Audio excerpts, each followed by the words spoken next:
Good morning, Ms. Hassim. Good morning, Chair. Good morning, Commissioners. The witness today is Colonel Francois Steyn, and he is prepared to take the oath. Good morning, Colonel. Oh, no. I didn't hear the last thing you said. Colonel Steyn will take the oath. The oath. Oh. Do you swear that the evidence you are going to give is the truth, the whole truth, nothing but the truth? If so, please raise your right hand and say, "So help me God." So help me God, Commissioner. Thank you, Colonel. Thank you, Chair. Commissioners and Colonel Steyn, you will have two files in front of you. The first file, File 1, contains two statements by the Colonel. The first is the 5-page statement, and the second is a supplementary statement that's 13 pages long. Colonel, do you have that file in front of you with the two statements?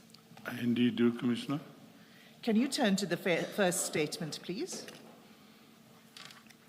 First statement. The first statement, yes. I'm there. And if you turn to the last page of that statement, page 5, is that your signature on that page? It is indeed my signature. And can you confirm that the contents of these 5 pages is true and correct? As far as my knowledge goes, yes. Thank you.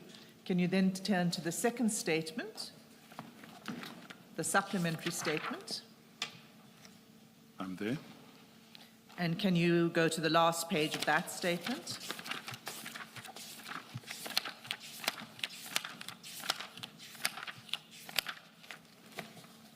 Can you confirm that the signature on that page is yours? It's indeed my signature. And you confirm the contents of these of this statement as true and correct? To the best of my recollection, yes. Thank you, Colonel. Chair, File 2, we will be using during the course of the Colonel's evidence. I just would like to point out that there are a few documents towards the end of File 2 which are really for witnesses that are to follow. So we may not refer to every single document in File 2. It's just that they were included in here for context, but it's for the next witness who will be coming in the next days. Thank you.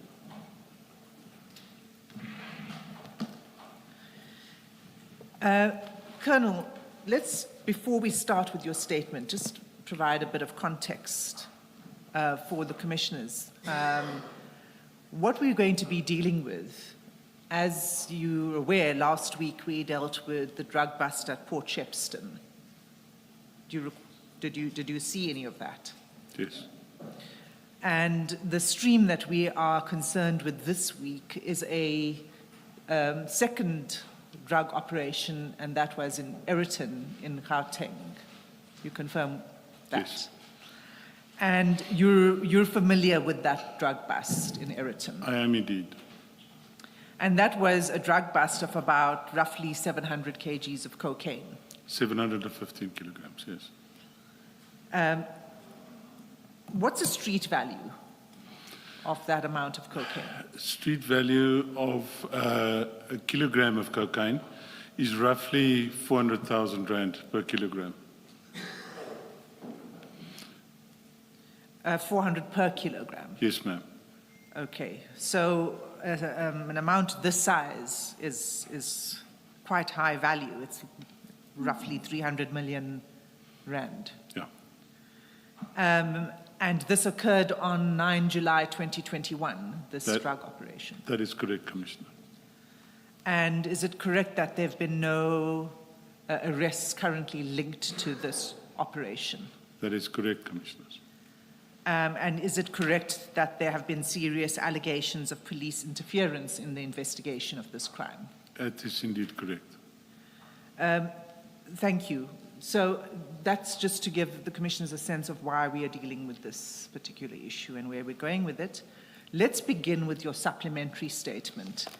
You provide a bit more detail there about the context and your background. So can I ask you to to go to that statement and begin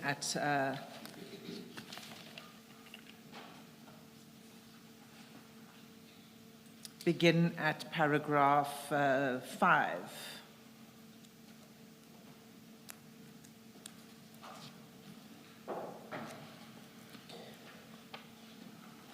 You may read this into the record, or you may summarize as you go along, as you like. Thank you, Commissioner.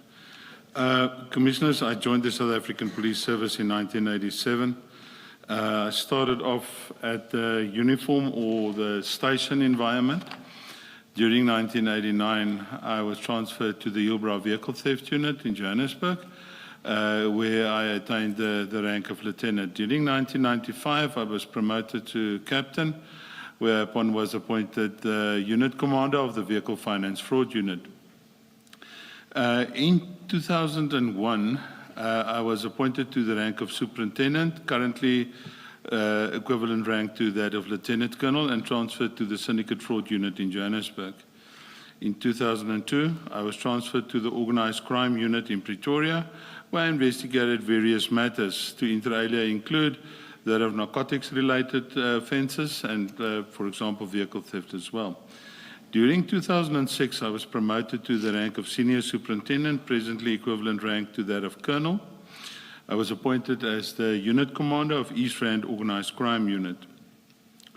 During 2015, I was transferred back to the Pretoria Organized Crime Unit to again assist in that unit. And in 2017, I was transferred to the Priority Violent Crime Unit, or task team, as the team leader. The NPVC, the Priority Violent Crime team, operated parallel with the SANEP team referred to in my original statement, and constitute of a Colonel, provincial team. Sorry to interrupt you. Can you just explain what SANEB stands for? SANEP stands for South African Narcotics Enforcement Bureau. Thank you. That constituted a provincial team responsible for the investigation of serious and violent crime. That's the NPVC. I acted as the team leader there, and there I stated what SANEP stands for. The units was established around 2016 to combat and escalate. The SANEP team was together with the MPVC team. They were established together. The SANEP team was established to combat the escalation in illicit drug trade in South Africa. SANEP operates nationally to investigate and disruptive organized drug trafficking networks, clandestine laboratories, and to address the issue of precursor chemicals. During 2020, I was appointed as the SANEP team leader within the DPCI Gauteng structure, and was further tasked with being the provincial coordinator for SANEP. During 2022, both NPVC and SANEP teams were disbanded. Following this disbandment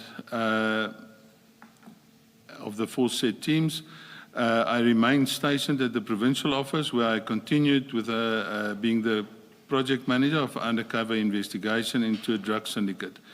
At the same time, I continued to perform duties as the provincial coordinator for SANEP, and another issue was also added, that of KFR. KFR stands for Kidnapping for Ransom Investigations, dealt with by the DPCI. During 2025, I was transferred to the West Rand Serious Organized Crime Unit, where I was appointed as the unit commander and am currently still serving there.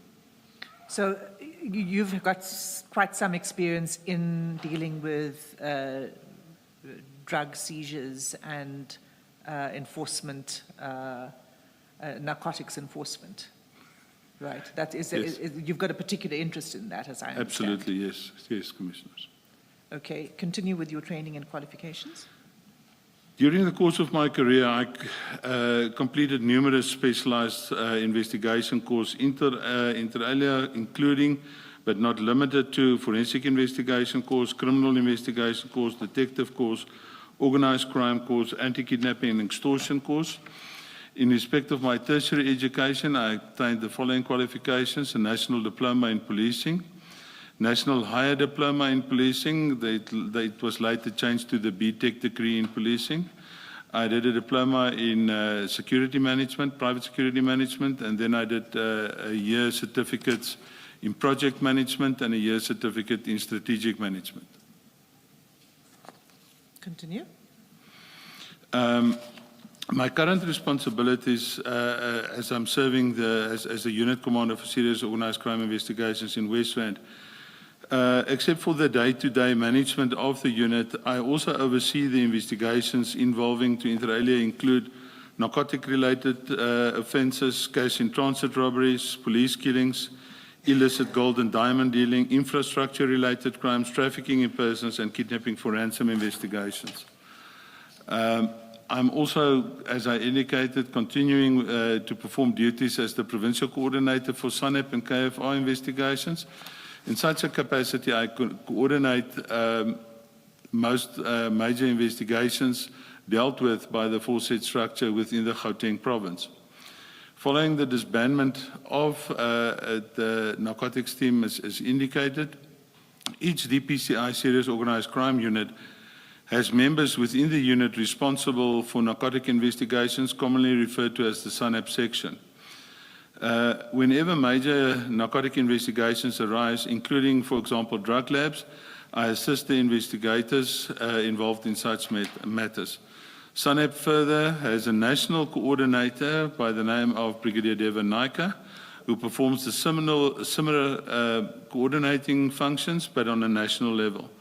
Such functions will inter alia include engagement and coordination with foreign law enforcement agencies regarding narcotics investigations transcending our international borders.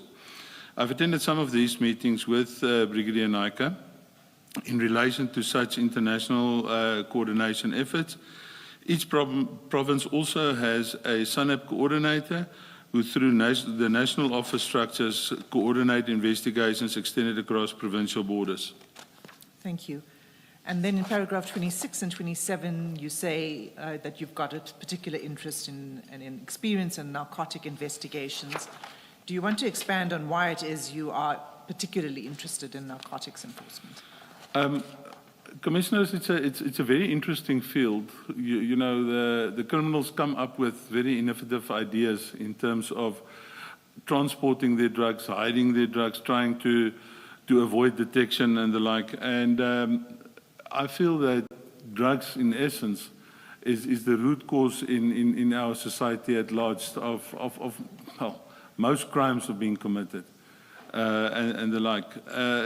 Somehow, a lot of crimes being committed in our country is related to narcotics in some way, form, or fashion.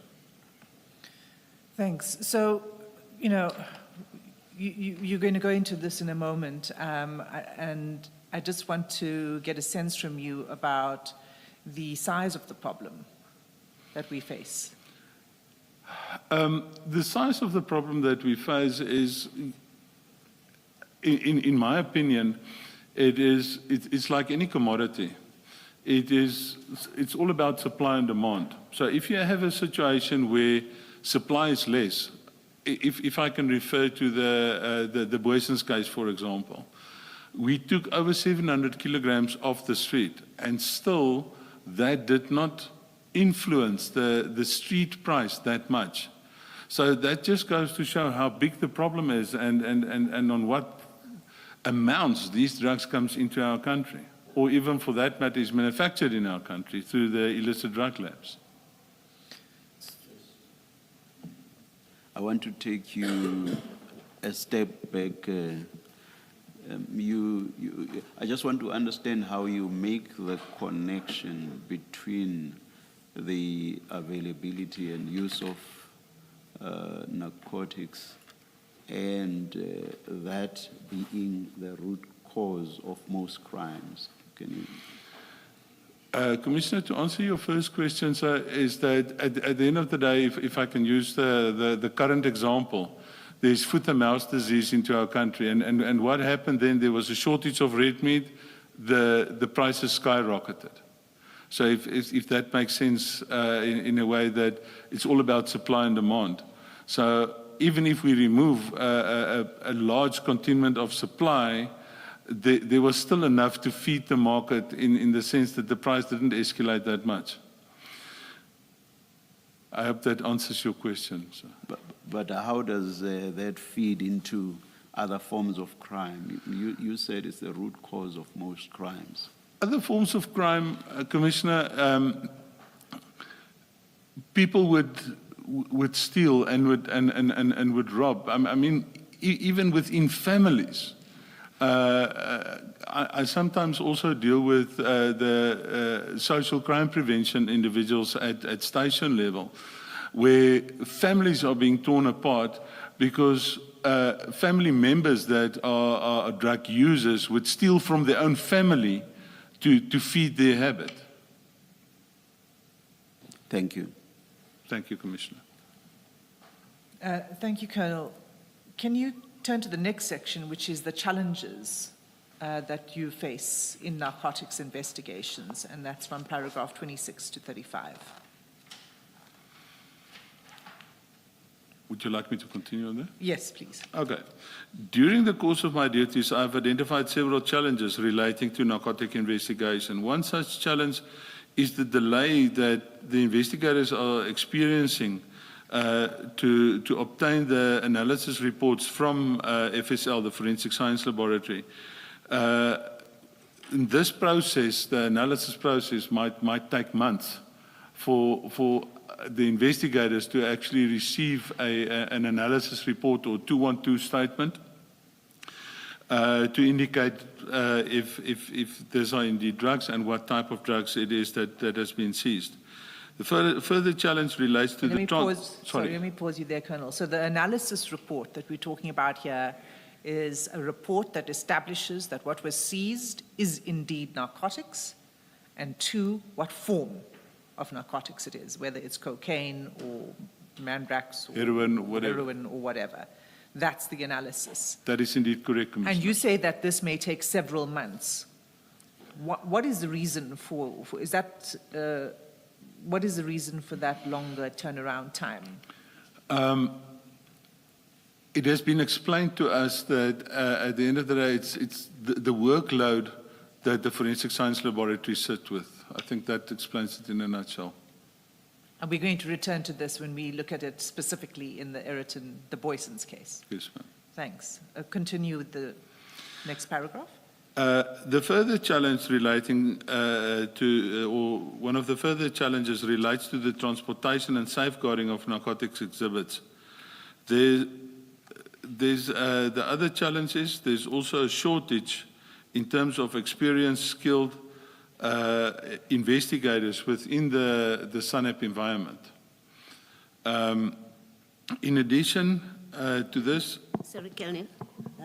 Commissioner? Could you, on that challenge relating to transportation, can you just elaborate a bit what in fact is the issue?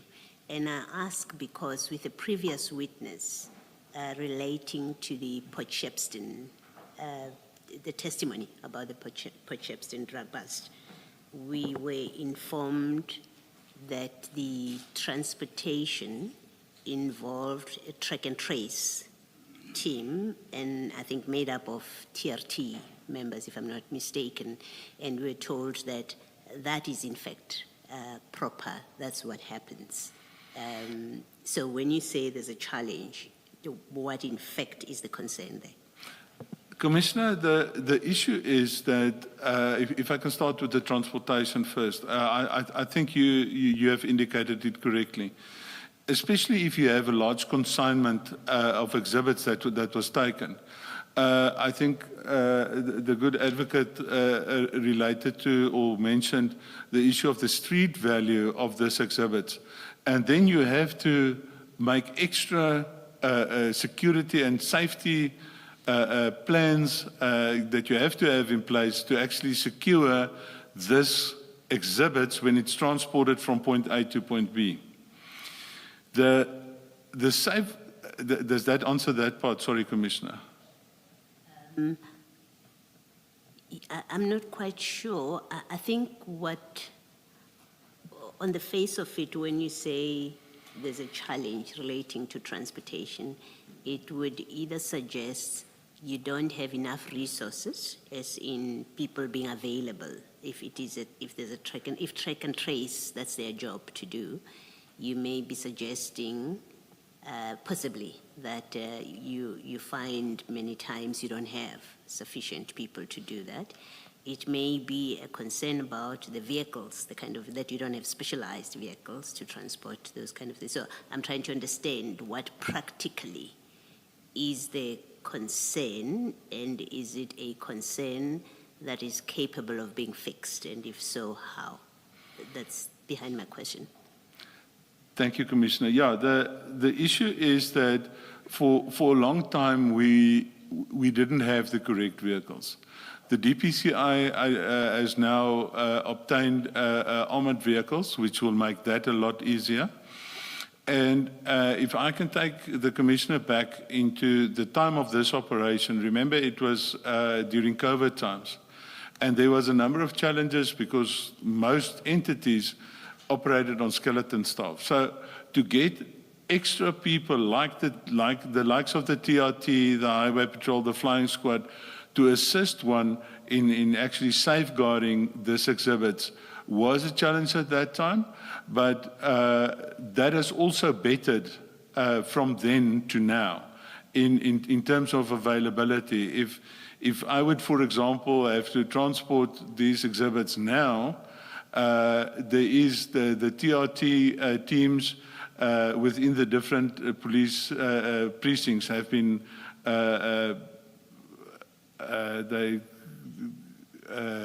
how can I put it? There were more people allocated to those sections that is able to assist us. So at the time of this specific Editon operation, it was a challenge, but it's getting better by the day, Commissioner. Thank you, Commissioner. The second, or the following challenge is the lack of experience and dedicated prosecutors capable of dealing with sophisticated narcotic prosecutions. The other challenge concerns the poriousness. Colonel, if I can pause you on that, could you just explain what you mean by experienced or dedicated prosecutors? Are you suggesting that there should be a unit within the NPA that's dedicated to narcotics? Or what specifically are you talking about here, and what kind of experience are you saying is lacking? In my opinion, on that specific point, Commissioners, is that, for example, you have specialized within the NPA environment, you have specialized prosecutors dealing with, for example, fraud, and there's even special fraud courts and the like. Excuse me. So at the end of the day, it would be ideal, and I know we don't live in an ideal world. It would be ideal if one can have prosecutors that actually goes through some of these narcotic training with us, so that they're very much aware of the challenges we sit with. I mean, if I can, for example, take the whole issue surrounding cannabis these days, it is, with the Cannabis Act and the Cannabis Amendment Act, it's always, or not always, but it's for most part a challenge to actually get some of these cases placed on the court roll. And when we have specialized prosecutors, it would make our job much easier. And I mean, people say, oh, cannabis is not I know in Europe they call it a Class B drug, but it is where drug use starts at, cannabis. But you would agree that what is essential for successful prosecution at root is investigation, proper investigation. Absolutely. And that's why I also mentioned earlier the specialized training that I'm, in my humble opinion, is suggesting in terms of the skills of SANEP members that should be escalated, and further training and constant training on the latest developments within this environment of illicit drug trade and so forth. Yeah. So I would agree with you, yes. Okay, thank you. You were at paragraph 31. Paragraph 31, another challenge is the porousness of the borders of our republic, including land and maritime borders. South Africa has approximately 72 border posts, which creates a substantial policing challenge in relation to drug trafficking. We also have a very extensive coastline in the Republic that further facilitates the transfer of drugs, for example, consignments of drugs from larger vessels to smaller vessels. And these smaller vessels can then go ashore at very small harbors or even on the beach, for that matter, if that craft is small enough. The further challenge is the challenge... Can I just, sorry again, yes. Colonel, I'm sorry to keep interrupting you. Can you explain how that would take place, how there would be a transfer of a drug consignment from, I mean, when you say a larger vessel, are you talking about large container shipments? Yes. How would the transfer of drugs take place between those kind of vessels and smaller vessels that are able to then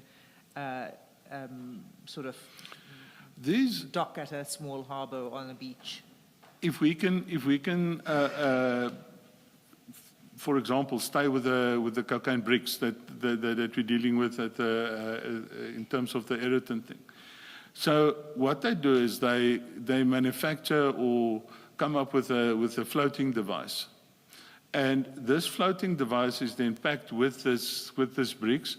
It would not be the 700 kilograms, for example. It would be a smaller consignment of 20 odd kilograms that is then placed onto this floating device, and this floating device is literally just by corrupt seamen on that vessel just thrown overboard, and they sometimes even go as far as have a transponder on this floating device that the smaller vessel's crew can pick up on, and then trace this floating device and then uplift it from the sea itself.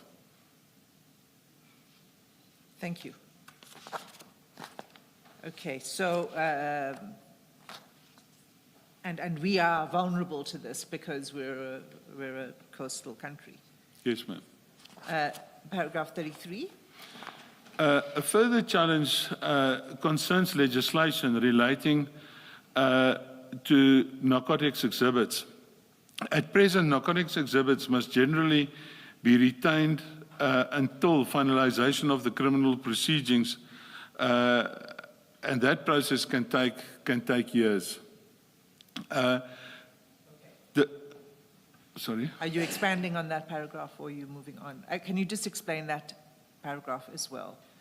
You say that the exhibits must be retained until finalization. Yes, right? And the process can take years. Yes. So it's a the long process time of finalizing the court case. Of the court case. So Yes. it's a long period of time to hold on to the narcotics is the challenge that you talking about. Yes, Commissioners, and obviously the availability of storage is a challenge in that regard. And are all of these narcotics stored at the Forensic Sciences Laboratory? All of them are stored, but not plants. And if I mean plants, the cat plant and cannabis plants are not stored at forensics. But the powder and tablet form narcotics are indeed being stored at forensics, Commissioners. So if the challenge is the legislation, that's what you're pointing out to be the problem. It's that the legislation requires that they be retained. What would be your solution to the problem? Solution contains in the next paragraph. Good to you. And just before the solution, what you've just said, Colonel, is at odds with evidence that we heard last week. Last week, I will not remember who the specific officer was, but amongst the officers, someone was pushing for the urgent destruction or disposal of what was believed to be cocaine. I say what was believed because no testing had been done by FSL at that stage. And I'm wondering, if, in my mind, when you say that the drugs should be kept until the court process has been finalized, I'm wondering how it is and what basis these officers would have been pushing for destruction or disposal. One can only, in my experience, Commissioner, one can only destruct and destroy these narcotics after the court case. Reason being, throughout the court case, the defense can ask for to actually see these exhibits.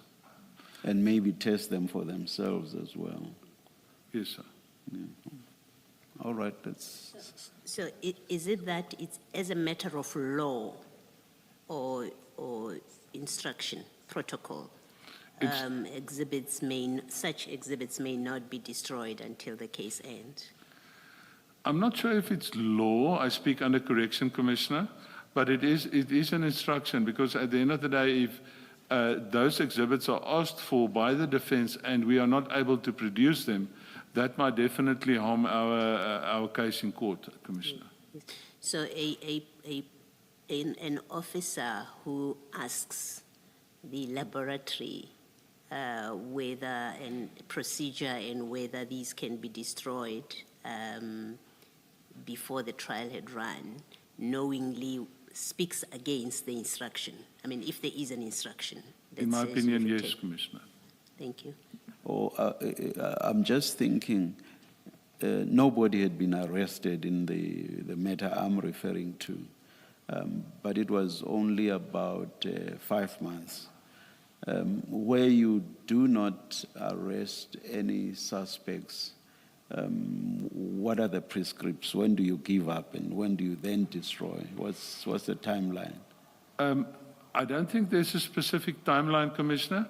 That will depend on the progress within the investigation. If you've done all your due diligence in terms of your investigation and you can really not arrest anyone on that specific case in terms of ownership, if you would, for this narcotics, then an officer can make a destruction order, and the destruction order is then forwarded to FSL for execution of the destruction. Okay. So that's probably what makes the difference between what you say to be the prescript on keeping, yes, and for how long, and what happened here. Thank you very much, Colonel. Thank you, Commissioner. Thank you.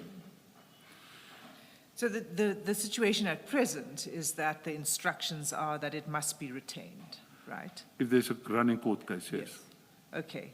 And, okay, so you can continue with what you've picked up in your study of other jurisdictions at paragraph 34. Thank you, Commissioners. In several foreign jurisdictions, to inter alia include most EU countries, the USA, South America, Australasia, there is legislation that permit the retention of representative and samples for evidence purposes and also for the analysis of these exhibits. And then the rest of the consignment is then destroyed. So a smaller number of the exhibits is then kept, which would make the storage thereof much easier. And I would love to see such legislation in South Africa. Thank you. The next section... Before you do that, Colonel, you haven't listed as a challenge the detection part of drugs, whether clandestine laboratories or these ones that come in from outside. Is it because you satisfied that there is sufficient capacity and ability, both the tools and the human capability within the police, and there's no identifiable areas for improvements? Commissioner, to answer you on that, we have successes, but I will never be satisfied with where we currently stand. I can, for example, we now recently, my unit, with the assistance of crime intelligence, have picked up information of quite a large cannabis farm. And the issue with this drug laboratories is it is run on a very clandestine, in a very clandestine form and fashion. This farm was, for example, on the, sorry for my in the Bundus, and it's not picked up very easily. And yeah, I would agree with you that it is also a challenge, the detection of this, these drug laboratories. For the most part, crystal meth laboratories one can run out of your garage at your house. And yeah, we've picked up some of those as well. So yeah, the detection, you're quite right, Commissioner, that would also be a challenge, the proper detection of this. And if you say that I'm satisfied, am I satisfied? I'll never be satisfied until we root all of this out, Commissioner. So it is indeed a challenge. You're quite right, Commissioner. Thank you. I think, Colonel, and this is why the next section becomes important, because, and it's related to Commissioner Baloy's question, because part of the detection is linked to the investigations, right? And so it's not just about investigative capacity. It's about whether the investigators actually become complicit and part of the crime itself, which I understand to be one of the challenge, in fact, that is why we are here today to talk about this case. Am I correct to describe it in that way? Unfortunately, that's indeed correct, Commissioners. So this next section on the rip-off method, which the Commissioners have also heard a little bit about from, I think, Major General Flynn, is a method that was used in the case that we're going to be dealing with, the Eriton case. That's correct, Commissioner. And is it correct that that method works only if there is infiltration by law enforcement? Unfortunately so. Can you describe now, from paragraph 36, that method? Excuse me.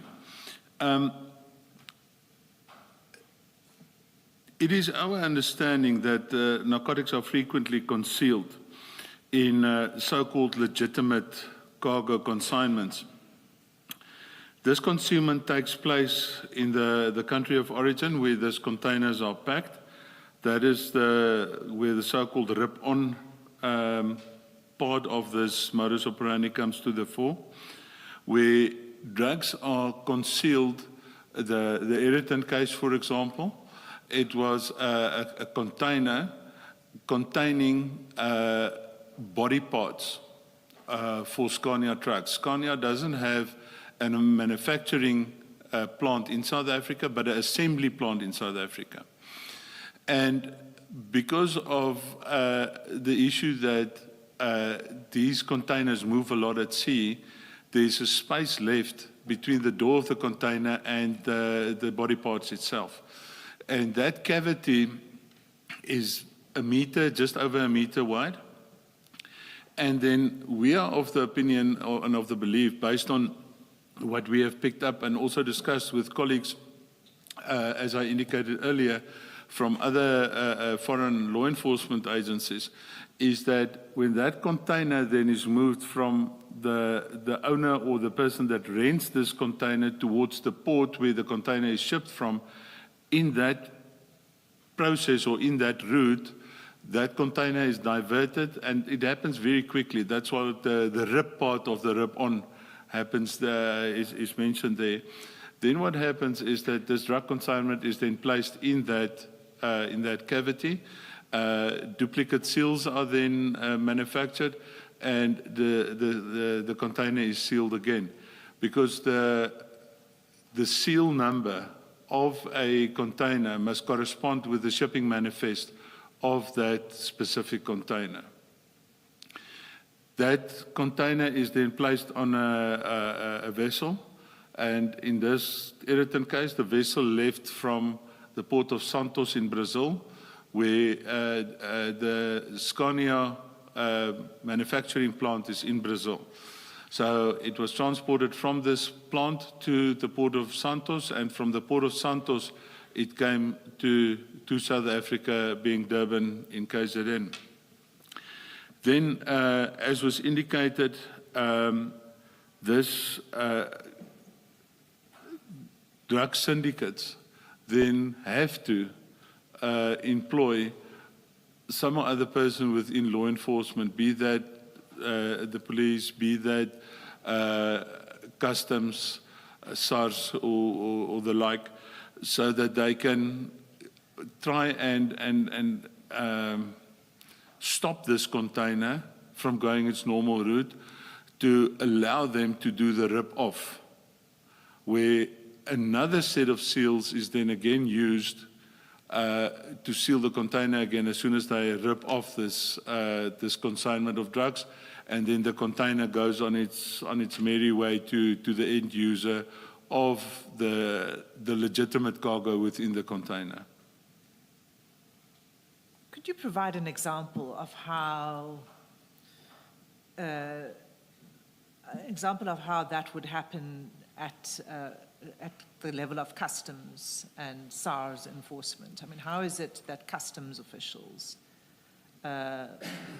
would be able to take control undetected? If you're able to just provide an example for us to understand. Commissioners, what happens is that when these containers land in our ports, and a customs or police officer has information or believes that there's something illicit in this container, they put a hold or stop on this container. This container is then moved to a bond yard, where a subsequent inspection takes place of the content of this container. Documentation is then completed. Say, for example, they find nothing, the documentation is completed, and it's sealed with police seals again, documentation with the new seal numbers, also added then to the shipping manifest, and then it goes away. In the case of the illicit side and the criminal element within the law enforcement environment, they would remove, at the bond yard, they would remove by ripping off this drug consignment, they would remove it, and they would seal it again to say, but we found nothing. And they then would distribute it to the drug syndicates for further distribution. Advocate Hassan, can I just ask a general question? Good morning, Colonel Steyn. Morning, Commissioner. What happens when containers get to a port of destination in South Africa? Are they all searched, or do you do a random sampling, or do you only search those where you have received, let's say, a tip-off that there might be something illicit in that container? What happens, what's the procedure when, say, containers from Brazil, 50 of them, from Mexico, 50 of them, land at a port in Durban? Good Commissioner, the Port of Durban, and as I indicated, we have a number of ports. The Port of Durban, on an average day, that time when we had a look at it, deal with, I think, about 4,000 to 4,500 containers a day. So it would make it a task that is not humanly possible to literally check every container. I know that years ago, there used to be scanning devices, for lack of a better explanation. It was huge X-ray machines that can scan these containers. But I'm not sure. I don't think those are in operation any longer. So we don't search all the containers. We only search those where you have information that there might be something in it. Indeed, Commissioner. Thank you. Thank you, Colonel. So that concludes, I think, your section then up to paragraph 40. And the important point there that you make at the end is the involvement of corrupt officials that make it possible for the drugs to then enter the market. Yeah, Commissioners, in my humble opinion, I do not think these syndicates would be able to deal with the rip-on, rip-off method if corrupt officials are not involved. Your next section deals with the Scania consignment investigation, and this is not Eriton. So we had last week, we had Port Shepstone, which also took place in July 2021. June 2021, pardon me, 22nd of June 2021. Yeah. Then we have the Eriton case, which we're going to come to, which took place on 9 July 2021. But in this section, you talk about yet another drug seizure, which took place at the end of July 2021. That's correct, Commissioner. Can you just address that before we move on to Eriton? Thank you. During the course of our the Boesens case, which took place in Eriton. Eriton is part of the Boesens Police Precinct. During that investigation, we constantly had contact with the risk management people of Scania. And then to the latter part of July, it was the last week of July, if my memory serves me well, I got a call from at that time, the risk manager of Scania, and he indicated to me that there was a container that came in to the harbor. So what happens if a container comes in, the transport company uplifts it from the harbor, it's then taken to their depot. From their depot, transport arrangements is then made throughout the country where this specific container needs to go to. And at that depot, this risk manager indicated to me that there was a lot of police interest in this specific container. Because the container, I think it's got a 17-digit unique number, every container in the world. I think it's 17 digits. I'm speaking under correction, but it's got a unique identification number. And this specific container, there was a lot of law enforcement interest around this container.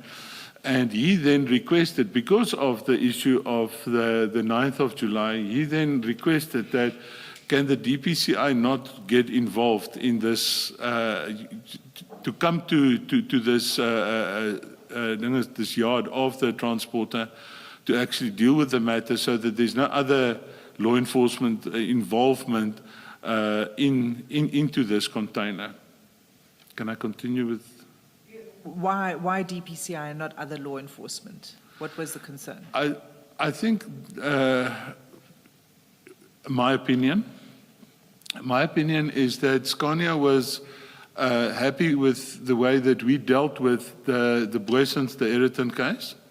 And there was sort of a trust built between the Scania risk management people and the DPCI. So hence the call from their side and assistance requested specifically from the DPCI. And that was 1 ton of cocaine in that shipment? Yes, if I can just, would you like me to just continue with that? That's easier, sure. Thank you, Advocate. What happened then was that, as I mentioned earlier, I worked through Brigadier Naika, our national coordinator. And in that way, I connected, because I was up here, and because the threat, if I can call it that, threat in inverted commas, was imminent down in KZN, I had to make contact with my colleagues in KZN who was actually on, or very close to the scene at that stage. So through Brigadier Naika, I got hold of the SANEP coordinators that side and the SANEP team that side, and I linked them and the risk managers of the Scania people, I linked them together, I linked them up with one another. As things would happen, Brigadier Naika was also on an unrelated matter, also down in KZN, and he promised that he would go to the scene himself. And it was similar to the Scania one. It was also body parts, and in that cavity between the parts and the door of the container, they uncovered 999 kilograms of cocaine bricks. That was reported then to me later. And yes, so it's indeed correct. It's basically a ton that they did uncover there, commissioners. And did these also originate in Brazil? Same port, yeah. It was, port. yeah, they informed me it was also from the port of Santos in Brazil. And what happened to that ton of cocaine and that investigation? Where is it at the moment? I'm not sure what happened to the investigation per se, but that cocaine, through the intervention of Brigadier Naika, he's at our DPCI head office. Through his intervention, the cocaine was the very next morning brought up to Forensic Science Laboratory here in Pretoria. But I'm not sure where that investigation ended up and what was the outcome. But the drugs are at the FSL. That's correct, Right. commissioners. Is SANEP the only narcotics enforcement team across the whole of law enforcement? Commissioner, no. There is, I cannot talk for other provinces, but Gauteng also has a provincial investigation unit. That provincial investigation unit is part of the, if I can call them, SAPS detectives, not DPCI detectives. And they also do indeed deal with narcotic cases. But usually the NABS itself is the mandate of the DPCI. And usually when there's major drug busts, the DPCI will in some way, form or fashion also be involved in that investigation. But I think now recently you would have heard over the news that there was a big drug bust at the airport as well by customs and the like. And I think that the detectives that side was dealing with that specific case. I think there is, just to explain why I asked the question, it is to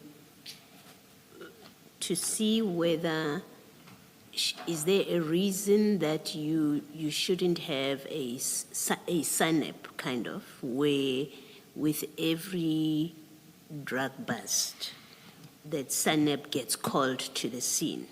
And I asked the question because of what happened with the Potchefstroom seizure, and then later Ayrton, that you have all these, for example, with Ayrton, you've got traffic officers, someone from traffic department who gets involved with that. And it would seem to me on the face of it that if there is a central point to call to the scene before anything is done, an institution such as, a team such as SANEP would be the appropriate body. So you have one central body. Do you have any comment about that? Commissioner, that would be the ideal. Unfortunately, we don't live in the ideal world. That would be the ideal. But as I mentioned during the challenges, you know, the issue of manpower within the SANEP environment can be a challenge if that happens. Because, you know, you get your smaller drug bust at 10 grams here and at 20 grams there. Which will totally overload the SANEP personnel. So, but it would be ideal if one could have enough manpower for one central point. Yes, I would agree with you, Commissioner. Thank you. And I suppose, Colonel, to the Commissioner's question, I can see how it would become overwhelming if it was for every single, but there could be a threshold at which it is appropriate for SANEP to be the coordinating body to respond very expeditiously to the scene because of the size of the seizure and the consequences if that crime scene is not managed properly. So there would, the alternative would be to have a threshold amount. I don't know what that would be, but would that be a possibility? Commissioners, yes. At the end of the day, you know, when you talk about a big consignment and specifically something like heroin or cocaine that is not grown in South Africa, the plant itself is not grown in South Africa, it is a situation where these drug trafficking then happens across international borders. And as soon as that happens, It would be a DPCI matter, yes. Okay, thank you. So the next section now is the Ayrton scene. Can you begin at paragraph 46, and we'll just go through this a little more slowly now. Okay. Thank you, Commissioners. Yeah, what I'm stating in paragraph 46 is based on, firstly, the knowledge that I picked up during my participation in the initial investigation, my interaction with the investigating officer as he was working under my command at that stage. I also, as the team leader for that section or that team, did the docket inspection for the most part at the early stage. It was also based on reports that I read that that inter alia included that of General Gerber and that of IPID. So I can explain what happened was that, and if the Commissioner can just bear with me, I cannot recall all these specific names, so I don't know if I'm going to pronounce it correctly. But during the morning of, it actually started on the 8th of July, the night of the 8th of July, when this Gauteng traffic chief, Mr. Mashaba, made inquiries at the yard of the transport company. So again, when this container would arrive from, in this case, from KZN, and it arrives after office hours, if you would, of the recipient or the owner of the content of this, that container would be kept at the yard of the transport company and taken to their client the very next morning within office hours. So that container was there that evening, and what then happened was that this traffic official made inquiries about the container, and he was told that they cannot assist him because he didn't have a warrant, of search warrant. They cannot assist him, but he's more than welcome to be there the next morning when this container is moved to Scania, to then deal with Scania, because Scania was their client, and then make further arrangements with Scania. On the 9th of July in the morning, that container was then moved to the premises of Scania. The yard of the transporter was in Rudekop, which is in the east of Johannesburg, and Ayrton is more just to the south of Johannesburg itself, and it was then moved there the morning, and then Mr. Mabasa claimed that he contacted certain police officers. You mean Mashaba. Mr. Mashaba? Sorry, Mashaba. My apologies, Commissioners. He claimed that he contacted certain police officers to assist him. Sorry, Colonel, let me just, before you move to 46.2, 46.1 Yes. refers to Mr. Ngu, who contacted Mr. Mashaba. Now, who is he? If my memory serves me well, he was an informant to Mr. Mashaba. So he's a civilian, Yes. and he's an informant. Yes. And do you know, having been involved in the investigations, why he would contact the traffic chief instead of someone more senior in the SAPS or Hawks or SANEB? Commissioners, I wouldn't have an answer why you would do that. Okay, so he gets contacted, Mr. Mashaba gets contacted by a civilian with information about drugs that are on the container. And then you say they then go to the site where the truck is with the container. Correct. And now you go to 46.2, and he says that he contacted Mr. Mashaba, other police officers to assist. That's correct. And when did he contact those police officers? As far as I can recall, he contacted them on the morning of the 9th for assistance. Some of the people that he contacted apparently was not able to assist him, and then he waited at Yellow Jersey. Now, Yellow Jersey is the name of the transport company that transported the container from KZN to Gauteng and then to the end user being Scania. And I also stated here that there was an unsuccessful attempt to search the container. As I indicated, the people at Yellow Jersey indicated to him that he does not have a search warrant, so he must rather deal with the end user being Scania. So Yellow Jersey is the transport logistics company. Correct, And Commissioners. the truck was initially at their premises in Rodekop, you said? Correct, Commissioners. Okay. And he says he contacted an officer, Pokungwana, for assistance. Do you know that, that member? I do not know that member, Commissioners. Do you know what, which component, which section he works in, or what his responsibilities are? Not the DPCI, but I cannot recall I recall that the one member was part of he was sort of in an administrative post at a police station in the Vaal. That is the one I can remember. The other member was a member of the national. There was a national investigation team at that stage running, and he was part of that investigation team. That is what I can recall. I cannot recall who was where, but I remember those two entities that these people worked at.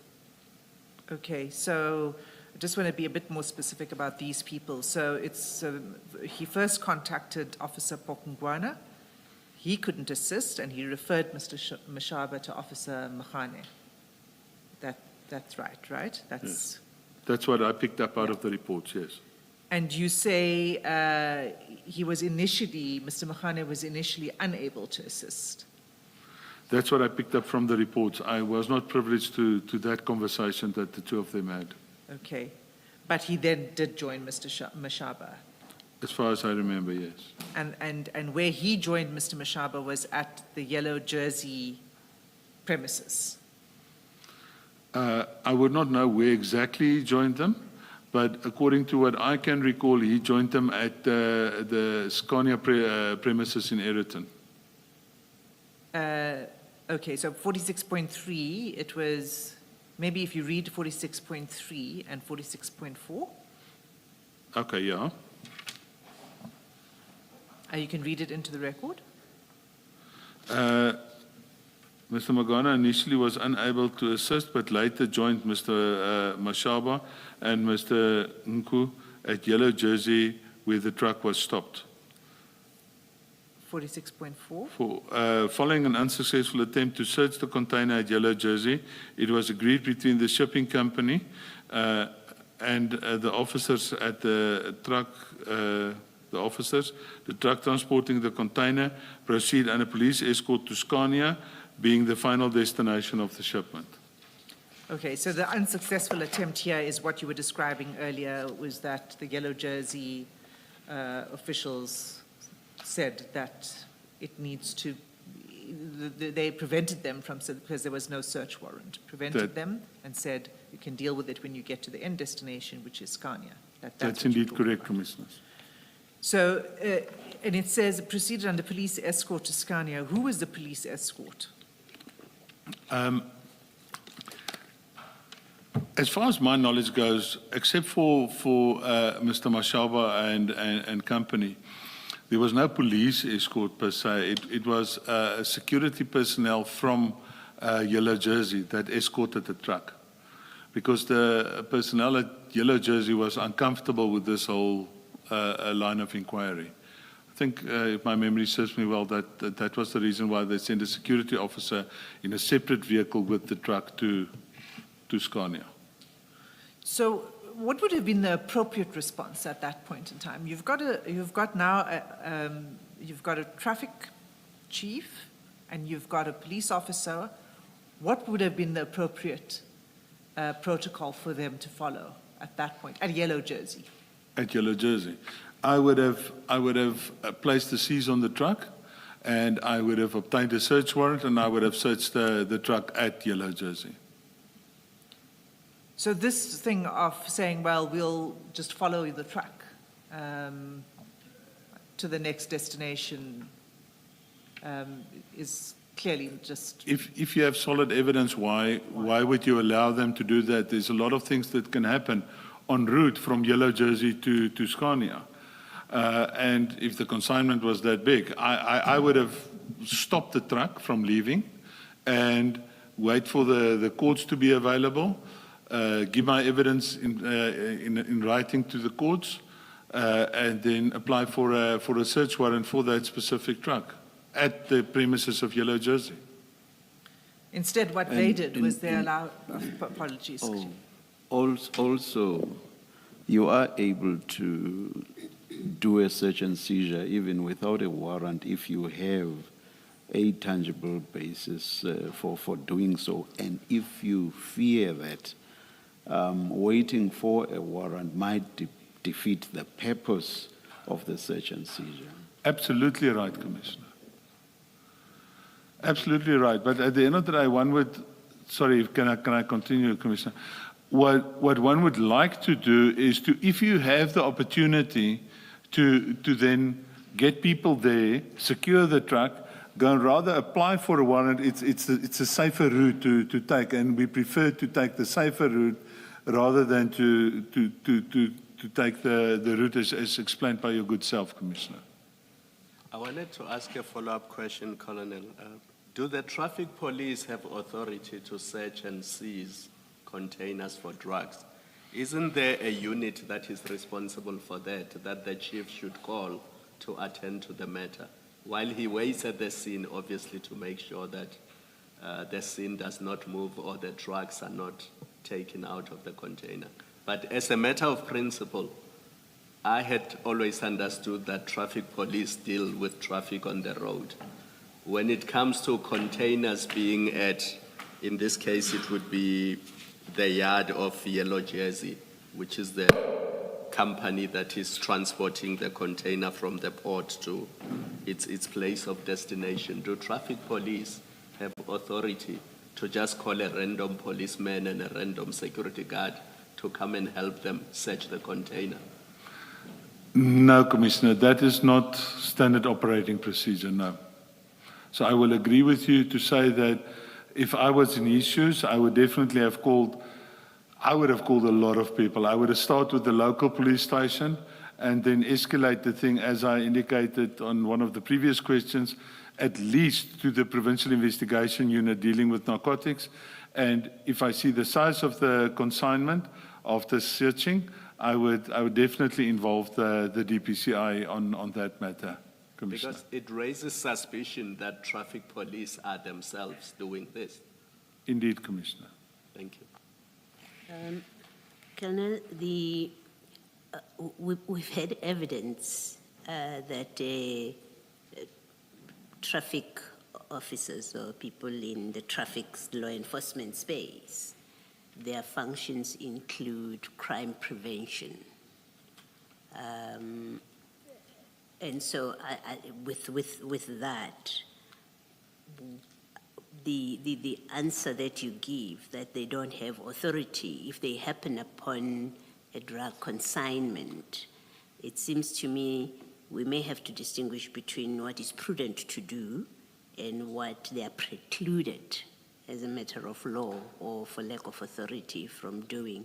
Maybe if we could just clarify that, because we've had quite extensive evidence, which was a subject of debate, but the point of it, or the essence of it being, they are not just about traffic law enforcement, but if a crime happens, then they have a duty to, or they have the power to deal with that. What do you say to that? Commissioner, yes, but I think the same goes for a normal member of the public. If a crime happens in their presence, they can act on it, but they still need to involve the police. If my memory serves me well, a traffic officer also is just allowed to operate in the area that is designated for. In this instance, I would have definitely, standard operating procedure would have caused him to actually call especially when he's a senior person, to call the right people to the scene. I mean, even private security companies is also not mandated per se, but their main operation is to assist with crime prevention, but they don't do that on their own. They do that in collaboration with the South African Police Service. Okay. And then a related question. The traffic chief or chief of traffic, such as Mr. Mashaba was or is, are people in that position, and maybe traffic officers in general, but I want to limit it to someone who holds that kind of position, chief of traffic. Do they have the training how to handle a drug situation such as this, where they have information? Ordinarily, the SAPS or the DPCI would do a drug seizure, drug bust. Is someone in that position trained? Does their training include dealing with drug enforcement, such as seizures? Commissioner, I cannot elaborate on the specific training that this chief has undergone, but generally speaking, I'm of the opinion that I don't think so, but again, it's my opinion. I cannot elaborate on the specific training or the history in law enforcement that this specific officer has undergone. But again, if I'm unsure about anything I do, example, I mentioned earlier that I oversee illicit mining, for example, and I'm no specialist on illicit mining. So I would approach someone that's a specialist on illicit mining to say, listen, I have this situation, or I believe that I've got information on such a situation. Can you please come and assist? So I cannot elaborate on his training, but I can just say what I would have done in his shoes, Commissioner. Yes. I guess what I'm trying to get out of you is whether across the different areas of law enforcement, including traffic, is there general training about handling drug scenes? For example, is that training that is given across, or there are specialized teams or units that get training about it? To answer your question, I believe not.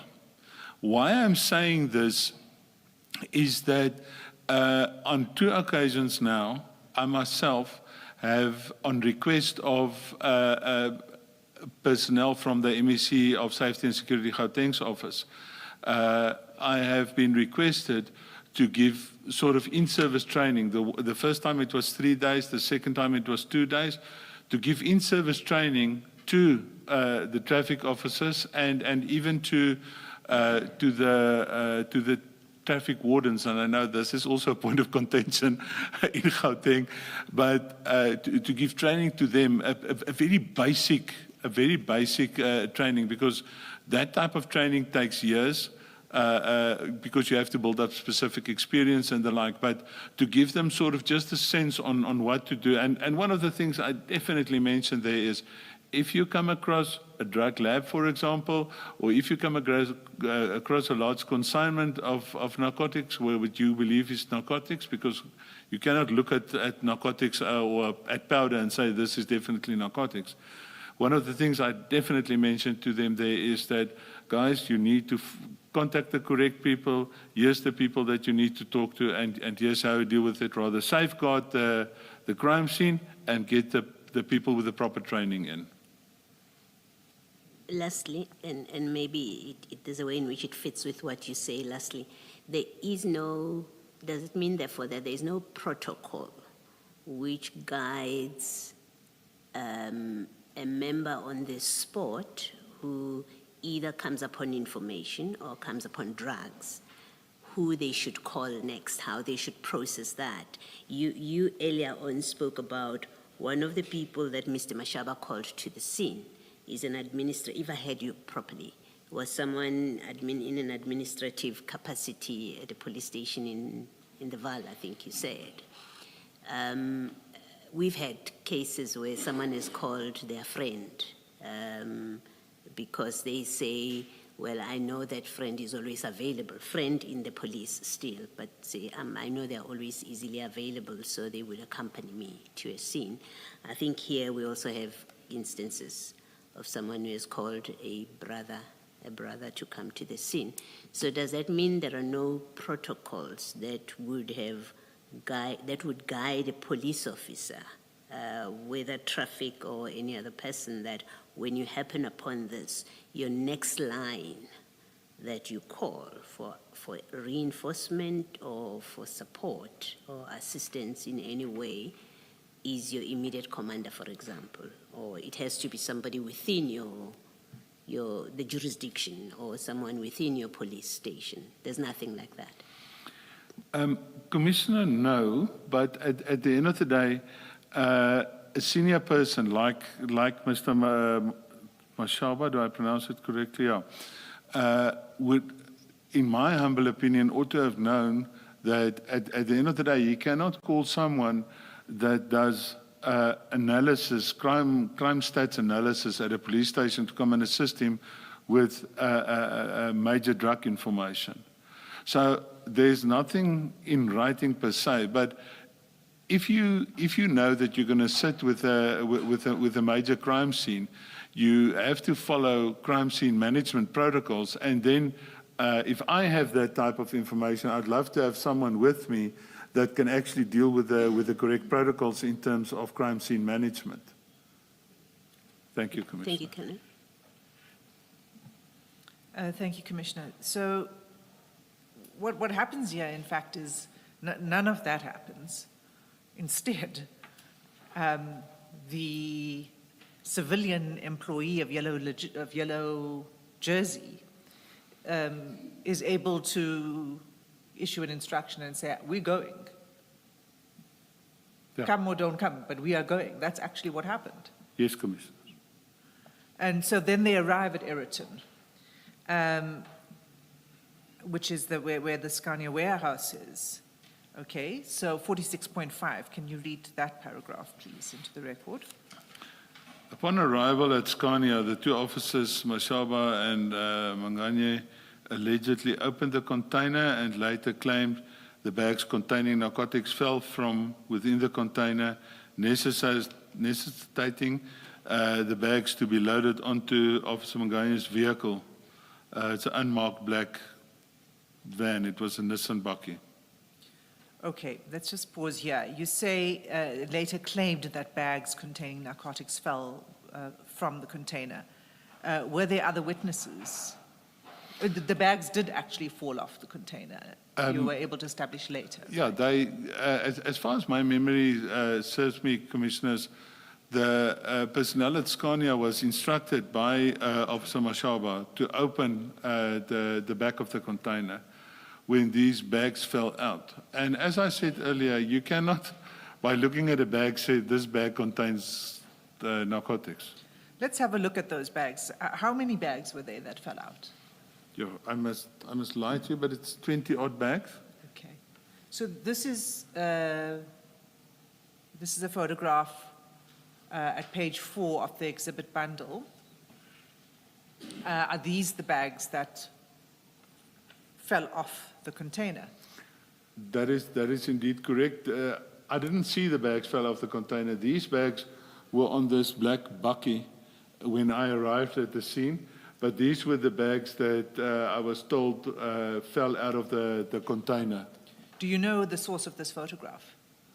The source of this photograph, when I was informed that I'm going to be in front of the Commission, I asked around some of my old team members if anyone still had photographs of the crime scene, because I had a problem with my phone.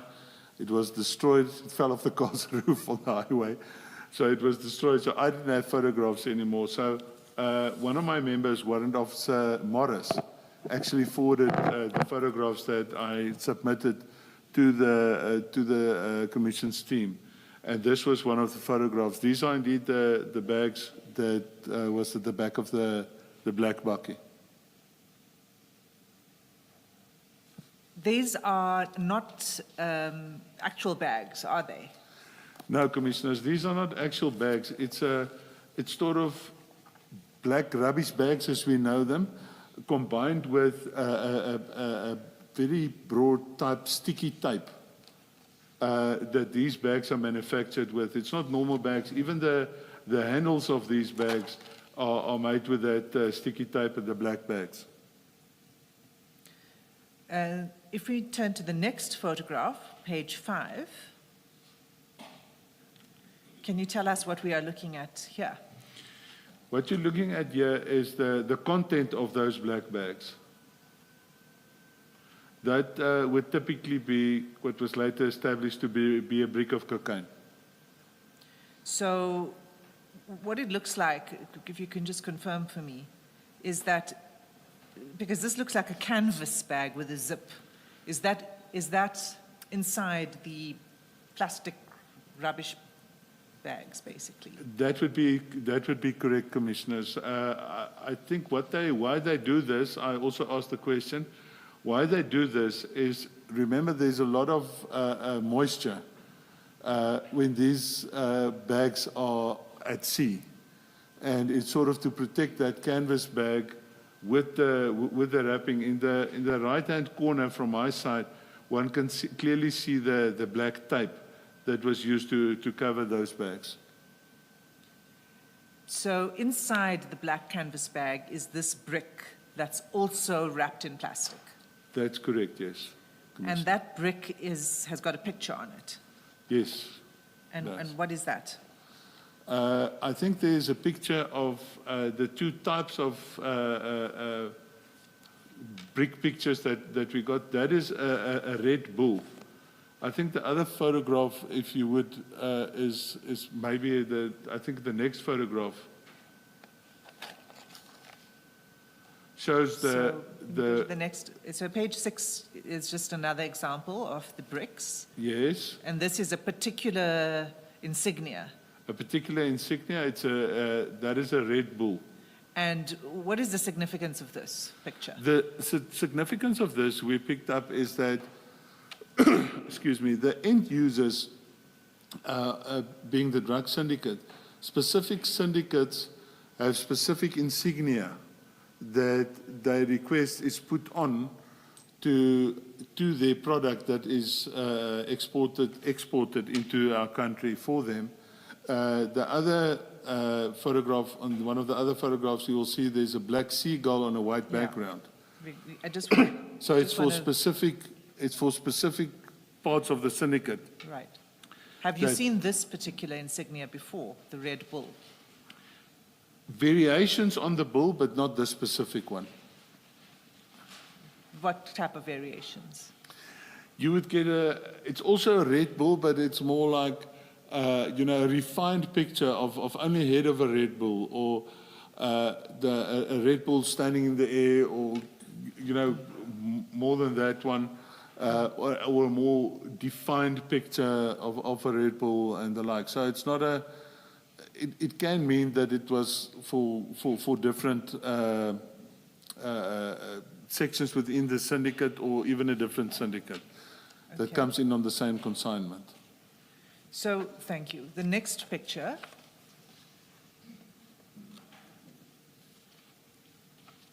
okay, so that's just another picture of, I am assuming that these are the bricks that came out of that bag. Correct, yes. So that would be 11 bricks. Oh, no, because they're stacked. There's more than 11 because they're stacked. It looks like 31. Okay. Because they look like three stacks high and two, it looks like 31. 31 bricks. Yes.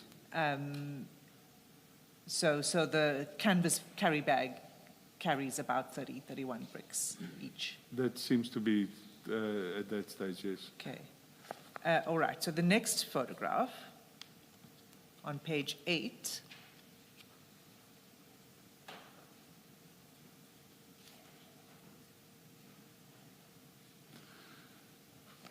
Right. This is what you were referring to earlier. Can you tell us what we're looking at? What we're looking at is, again, some of the Red Bull bricks, as well as a brick with insignia of a black seagull, looks like a seagull, on a white background. Have you seen this insignia before? No, I haven't seen this specific insignia before, no. Okay. And then if we turn to page 9. What are we looking at here? What we're looking at here is all the bags now unpacked. We counted the bricks, and then the bricks were then sealed in official exhibit bags. And it is those exhibit bags containing the bricks that you're seeing in that picture. Okay, so those are now all the bricks in the exhibit bags. And this is at Eriton still, right? That location where this picture was taken, where exactly is that? At the Scania premises in Eriton, that's correct, Commissioners. Thank you. At which point did you determine that this was cocaine? Because you have done no analysis and no testing. All you are seeing is bricks in these bags. We did not at that stage determine it was cocaine per se, but out of previous experience, Commissioner, we believed that this was bricks of cocaine weighing more or less 1 kilogram. No? And I put in my statement, although it would be determined by a forensics analysis. But out of experience, there's nothing else that they pack in this form. So the eye test told you that this must be cocaine. Yeah, it's not like I remember when other witnesses, you asked if you do the tongue test. That only happens in movies. Okay, so we're going to come back to the crime scene and how this was handled. But for now, I just want to follow your statement. These are the bricks we know now. These are the bags that fell out of the container. Let's just go back in time now. So they arrive, they open the container, the bags fall out of the container. Can you just go to 46.6?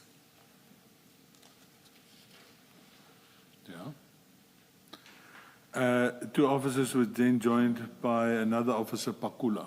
Okay. And you met Officer Pakula when you arrived on the scene later?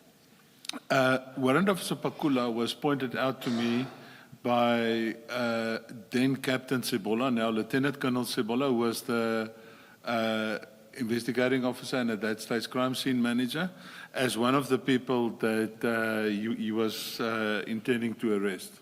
Okay. So did he arrive, do you recall at what point he arrived? He was already there when I arrived at the scene. So I'm not sure when he arrived. That was much later, yes. Okay, so at this point, we've already established what should have happened at earlier points along this train of events. Now you open a container and these bags fall out. There's good reason to suspect it's drugs. Absolutely. What should have happened at that point in terms of crime scene protocol? Actually, Commissioners, before that point, and I think General Flynn also testified to that, what should have happened is that the seals and the sealed containers should have been photographed first and foremost. Then when it's opened and these things fall out, everyone move back and let's photograph what happened here now. And each step of the way should have been photographed. So the commissioners have been taken through a little bit through the crime scene protocols and national instructions last week, but from my understanding, please confirm or correct me, that is important. The first thing one does this is from the protocol on seizure of illicit drugs. The first thing you do is you secure the scene. Absolutely. Was it secured here? No, it wasn't.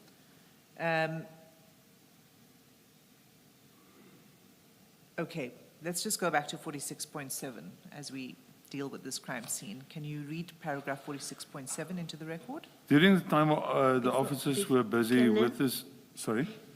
Before you do that, Sorry, sorry, I should Commissioner. have asked this question before you started.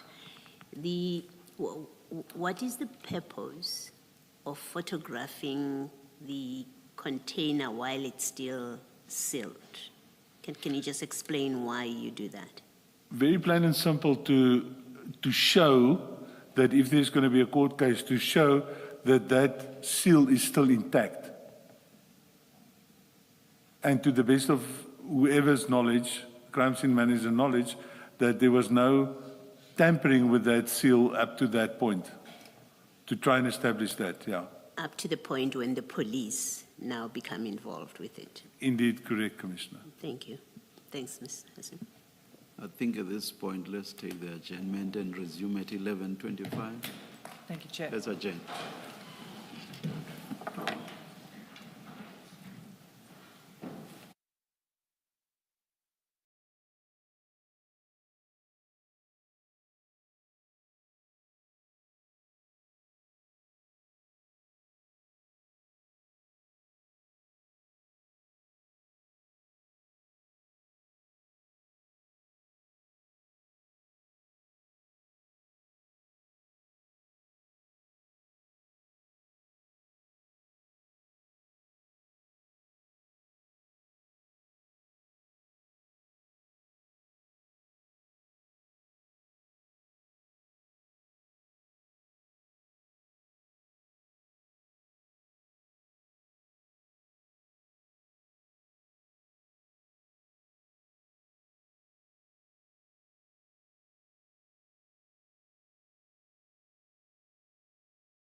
Yes, Ms. Hassim. Thank you, Chair.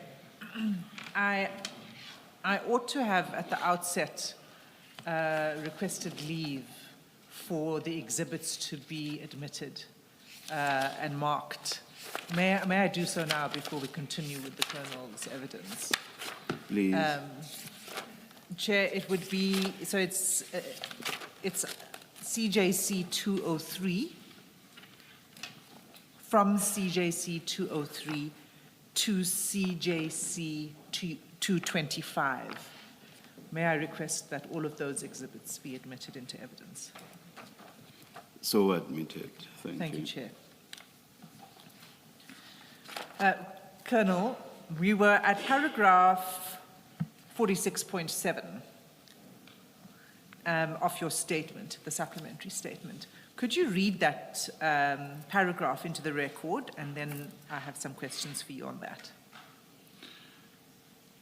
During the time the officers were busy at the scene, a call was made to 10111 alleging hijacking of a truck by bogus police. 10111 dispatched officers from Boysens Police Station.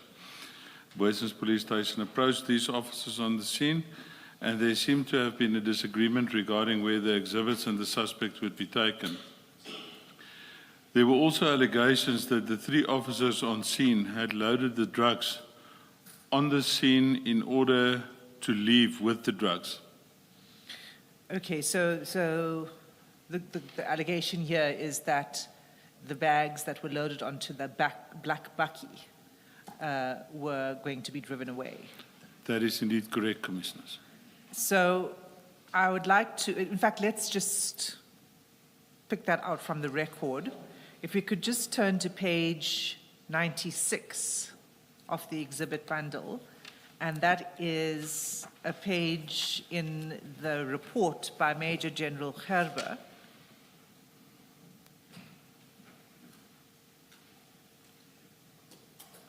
And if you look at page 96, right at the bottom, let me know when you're there. I'm there, Commissioner. Okay, so it's the last paragraph on that page. And here he is relating the information he received from Lieutenant Colonel Sebola. And in the last paragraph, if you could just read the last paragraph, please. I was called to the scene by Lieutenant Colonel Ludik. Is it that paragraph? Yes, that's right. He arrived at the scene and found several police vehicles and members.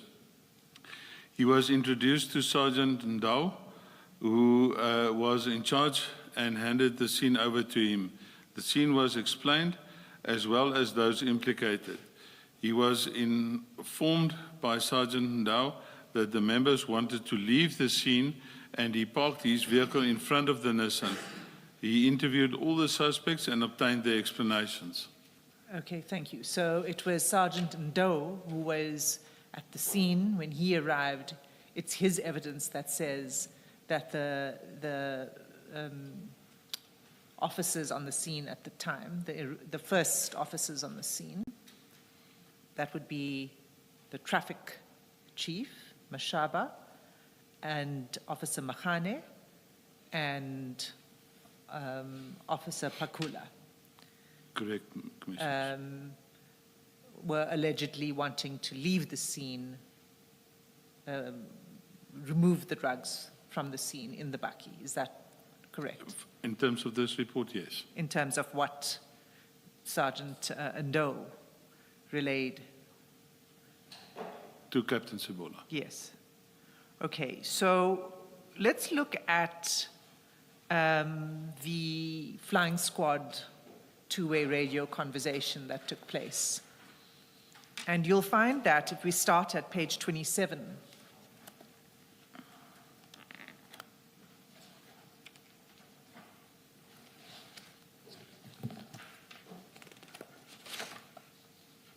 and you'll see it's page 27 is a statement by a Ms. Bugelwa.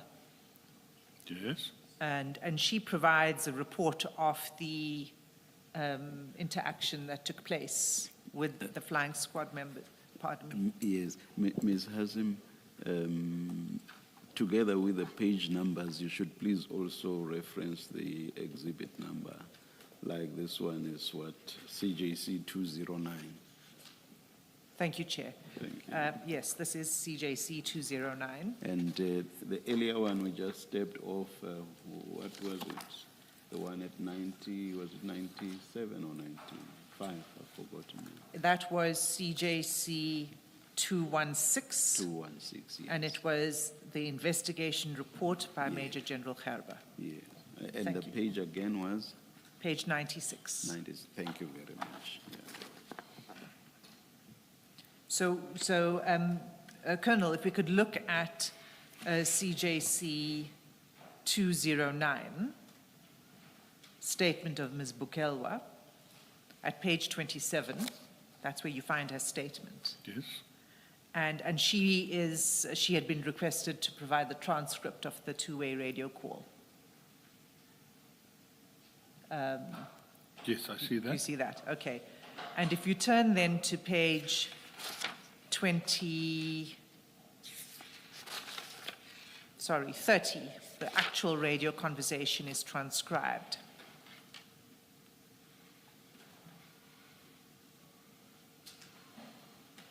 And it begins, and this is important because what it does is it starts to give us a timeline on the day of when things began to happen. So here, the radio conversation begins at 8:23 in the morning, is that correct? According to the record, yes. And if you could just read, so it's marked, the paragraphs, for each exchange is marked 2.1, 2.2, and so on. Can you just begin with 2.1? At 8:23 and 30 seconds a.m., Zulu 1 desk 4 Mike called Bravo Sierra 12 Control. Okay, so do you know who Bravo Sierra 12 Control No, I was? Actually, I believe it was Sergeant Doe, is that correct? Yeah, it was Sergeant Doe. It's also in his statement, but we don't need to go there for now. But can you tell me why would he have been called? I don't know. Okay, and if you just continue reading the 2.2. 2.2, it's 22 seconds, 08:23:22. Zulu 1 desk 4M called Bravo Sierra Control. Okay. So it will have been a double one. If they don't heard the first time, they will call a second time. Okay. And then 2.3? At 08:23:28, Bravo Sierra 12 said controller, Bravo Sierra 12, good morning. So is now this the response of? He's now responding to their call, yes. Okay. And then at 2.4? That is at 08:23:33 seconds a.m. Zulu 1 desk 4M said, Eriton, are you going Eriton? 2.5? At 08:23:39 seconds, Bravo Sierra 12 said positive control. What does that mean? In other words, it's positive that he is going to Eriton. Answering them, are you going to Eriton in 2.4? Say positive control. In other words, he's going to Eriton. Okay, and 2.6? 2.6 said Nasrek Road next to Shell Garage. You will find Chris, stand by. Okay. You will find Chris from trucking hijacking occurred at the Shell Garage. Contact number Chris 072 132 9663 IR 114 1809. Okay, I mean, it's talking about a hijacking at Shell Garage, is that correct? It seems to look like that, yes. Do you think, does this have to do with the incident we're concerned about, the Eriton incident? I'm not sure, but there was issues, if my memory serves me well, that I think the people at Scania then started phoning the police to say that there might be a truck hijacking because of the people following the truck. So this would have been at the time when they were en route To Eriton. to Eriton. Yes, ma'am. I see. Commissioner, Okay. sorry. So this is taking place at roughly 8:20 in the morning, 8:23, 42 8:23 in the seconds. morning. Okay. If you can just then pick it up again at 2.13. 2.13, that would be at 10:13 and 20 seconds AM. Bravo Sierra 12 said, yes, controller. Can they have permission with Bravo Sierra Jock? Do you know what that's about? The Jock is the Joint Operations Center, so they wanted to make a report to Jock, and if one person needs to speak to another, the control center needs to be asked for permission.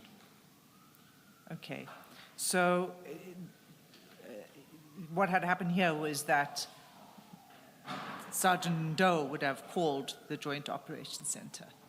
Per radio, yes. And would that be an appropriate response? If he wanted to make a specific report or explain a situation, that would be the wanted response from him, yes. Okay. 2.15. That would be at 10:13 and 32 seconds. Bravo Sierra 12 said, yes, control. They are calling Jock from that complaint. They are still busy there. They will inform the control when they are done. Can they proceed with Bravo Sierra Jock? Okay. And then there's a series back and forth at 10:13, 11:19, 11:20. As I understand this, it's the controller asking for a report back On as to what's taken place. That's how it looks like to me as well, Commissioners. And it culminates, for our purposes, at 2.30. If you could just read that. 2.30, the time they reach 11:23 and 22 seconds. Bravo Sierra 12 said, yes, Bravo Sierra 12, at that complaint, Eriton, truck hijacking. The truck was not hijacked. The truck was being escorted by police. They suspected that there was something wrong under the truck and that the truck was opened and found drugs inside the truck. The driver will be arrested. There's only one suspect. Okay. Let's just pause there for a moment. That's now at 11:23. So by now the truck has arrived, the drugs have fallen out, and this is the report back. Yes. And according to this sergeant, there's only one suspect. And in addition, he says the driver will be arrested. Would it be right for me to read that as the driver of the truck? That's how it looks to me like, yes. Would the driver of the truck been arrested normally under these circumstances? Not necessarily. One would first have a look at what role he played, if any, in terms of the transportation of these drugs. But I think that report, if I read through the report, seemingly Bravo Sierra 12 had an interview with these people that were following the truck from from Rudekop to Eriton. And that was what they told him, that it's not a truck hijacking, but that they have discovered drugs and that they're going to arrest the driver. They meaning, the deduction I'm making, it would be Traffic Officer Mashaba. The driver of the truck was not arrested, as we came to learn, isn't that so? That's correct, Commissioners. Can you explain why? So you've said that normally the driver would not be arrested. I mean, I'm asking this because you've got a vehicle, you now have established that there's drugs on the vehicle, maybe the driver shouldn't be arrested, but the driver would be questioned. Definitely questioned, not necessarily arrested. And was the driver questioned? To my knowledge, yes, he was. There should be a statement from him in the docket as well. Okay, so this scene is, now we can say that this started in the morning and it arrived at Eriton roughly, it was around towards 9. This was en route. By 9 o'clock it was in Eriton. It seems like it from this transcript. So the yes. crime scene starts pretty early in the morning. Indeed, right. correct, Commissioners. Okay, so can you just then go to 46.8? 46.8. Yes. Sorry, Colonel, before you do that, this page 30 document, this is a call to 10111. Is that what this is? It's a radio call to 10111, yes, Commissioner. And would it have been available to Mr. Mashaba to have made a call to this same center requesting assistance at the scene? How does it work, the system? The system, in essence, would work as follows. He would be able to make a telephone call to 10111, or he would be able to maybe, if he's got a traffic department radio with him, he would be able to call into his control center and request to be patched through to the 10111 center. He does have a means. He had a means to call in somewhere. Absolutely, to even via request phone, yes. Okay. Yes, Commissioner. All right. Now, this transcript here on page 30, I've tried to follow Ms. Hassim as she's taking you through it. It's very difficult for me to form a picture of, in fact, what was happening in this communication. We know from Ms. Hassim that B Bravo Sierra 12 is Mr. Ndou, she says. But what is a summary of this communication here?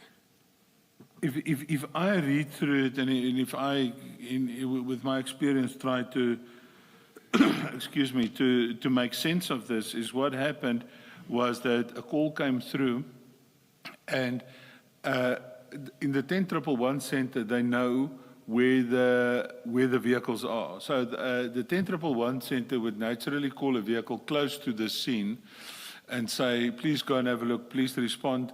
We have a report of a truck hijacking at this specific address. Then Bravo Sierra 12 responded, and seemingly they then had a conversation with this, Mr.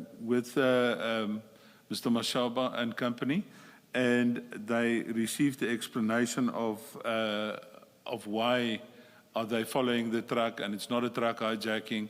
And then eventually there at 11:23, it was said that they have indeed escorted the truck, and the police, in my opinion, refers there to themselves, Mr. Mashaba and the people, and that they believed that there was something wrong with the truck, and that when they opened the truck, they found that there was drugs inside the truck, and they were of the view that the suspect in this case would be the truck driver himself.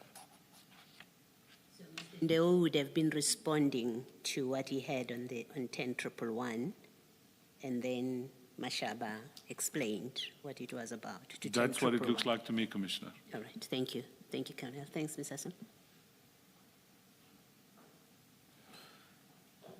Maybe can I just clarify that a little further?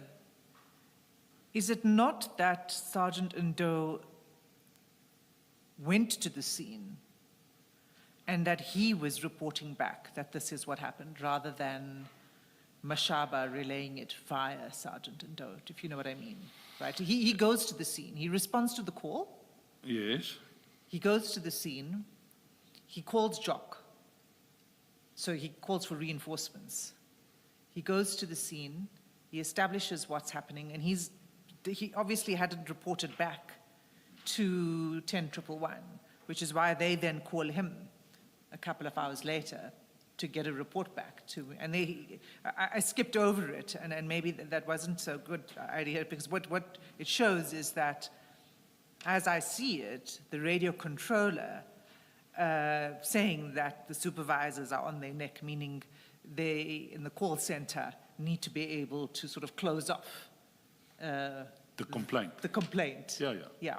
So they call back to him to get a report back, and then he reports back with what he says at 2.30, paragraph 2.30.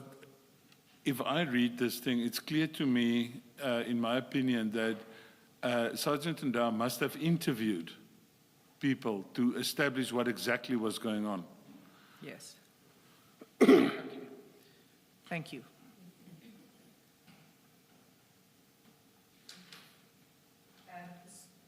So we know now there are more, because there are officers that have been dispatched to the scene, there are now officers arriving already in the morning. Can you then go to paragraph 46.8? Of my supplementary. Of your supplementary. Okay. To complicate matters further, Scania Security also called a highway patrol vehicle which was conducting a roadblock nearby, or near the scene, sorry. So in addition to these officers, in addition to Sergeant Ndau and him calling Jock and saying, please send reinforcements, you've got the Scania people themselves making calls, and so there's additional security that's arriving. Yeah. And this would be, in this case, the highway patrol. Do you know whether it was just one highway patrol vehicle or more than one? I'm not sure if it was only one highway patrol vehicle, but if my memory serves me well, there was indeed a roadblock conducted by the Boysens people, the Boysens police personnel in the vicinity. And it was the highway patrol vehicle and some other marked uniform vehicles that responded with the highway patrol. I'm not sure how many, but if my memory serves me well, there was more than one vehicle responding. Okay. And then 46.9? 46.9, more and more law enforcement officers came to the scene, including a K9 unit members. Okay. So the K9 unit arrives, and there is a statement by Sergeant Pakula who says that he called the K9 unit. And that it was his brother's K9 unit that he had called. Am I recalling that correctly? If my memory serves me well, yes, I think that was correct. Okay. So now that we've got a K9 unit on the scene, did they conduct an inspection with the narcotic dog? I'm not sure if they did indeed conduct, because remember at that stage I was still not on scene. But yeah, I was not on scene, so I cannot really comment on if they did the inspection, yes or no. Should they have? It would have been a good idea. Yes. Yes. Because that's the point of having a narcotic dog, is to at least at a preliminary level establish whether the crime scene you're dealing with is one involving drugs. Yeah, and search for other drugs that was not maybe the ones that were falling out of the container. Correct. Yeah. I mean, it's possible that there might have been more at the back of the container. Indeed, correct, Commissioners, yeah.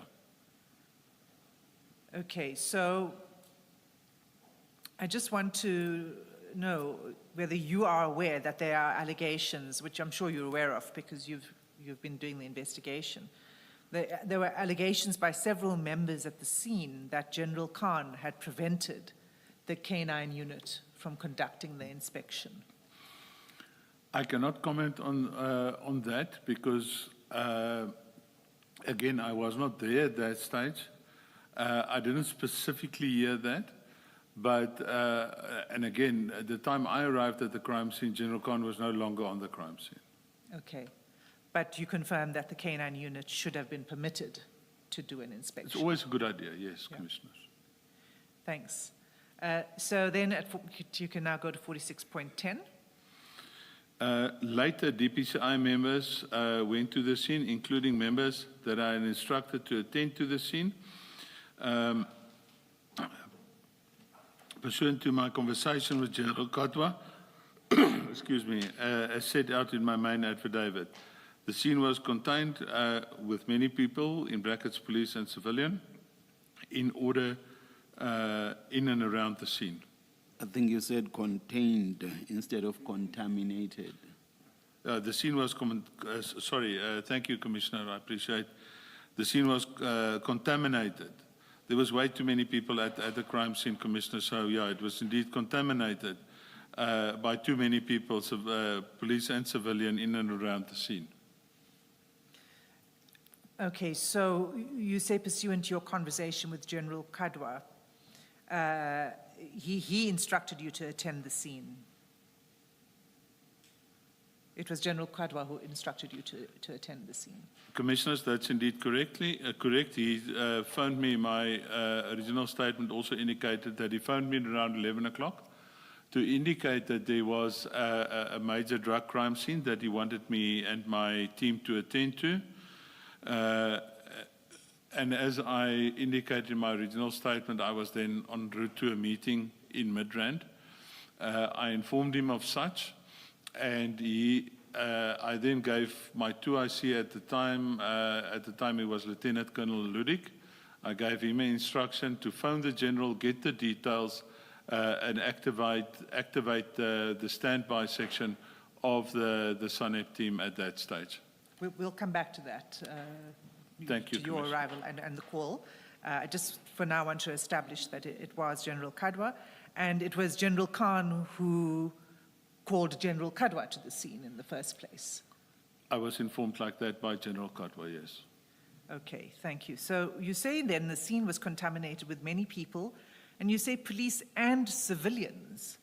How is it that civilians would have access to a crime scene? Was it not cordoned off? A very small portion of, when I arrived, a very small portion of the scene was cordoned off. So the only piece that was cordoned off was the black bakkie standing next to the truck with the container on the back. That was the only portion that was cordoned off. But it is advisable to make quite a substantial cordoning around a scene like that. In fact, if I could take you to the national instruction, which is included in the exhibit file, Chair, it's CJC 219.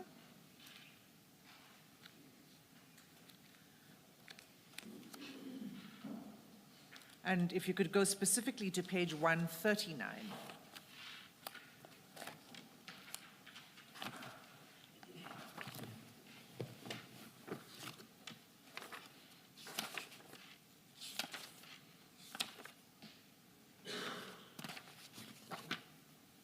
I am there.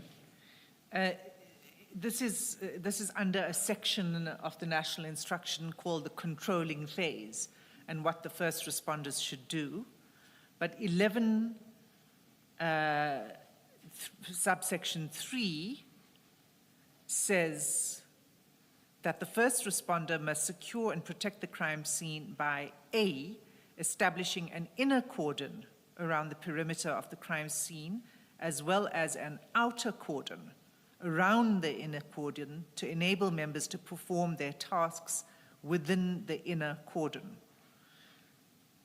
Now, can you just put, because this crime scene has, as I understand it, the immediate crime scene is where the drugs fall off the container.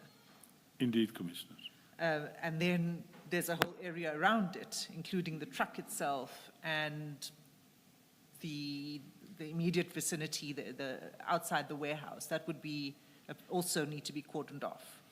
Can you help us to understand whether this was complied with, an inner and an outer cordon? To an extent, the inner cordon was complied with, but the outer cordon definitely not. What would have been the outer cordon? As I indicated, Commissioners, the outer cordon would be a little bit of a wider area because it's like certain people with specific taskings would be allowed in the inner cordon, whereas other people with other taskings, maybe just taking statements and the like, would be in the outer cordon. So, in fact, maybe what would help is if we look at the sketch plan Yes. of the scene. Let's have a look at that. And it's attached to Officer Wood's statement. So that would be CJC 207.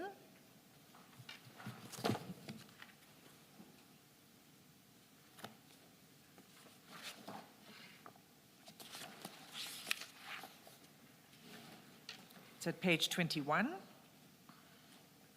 23. The sketch plan is at 23, but if we could just start at 21. My Colonel. apologies. It's a statement of Warrant Officer Wood. Apologies. Can you just tell us who she is? Warrant Officer Wood at that time was the standby member for LCRC, the Local Criminal Record Center, for that specific area. So, again, the Commission has heard a little bit about the Local Criminal Record Center and the importance of the LCRC in crime scene management.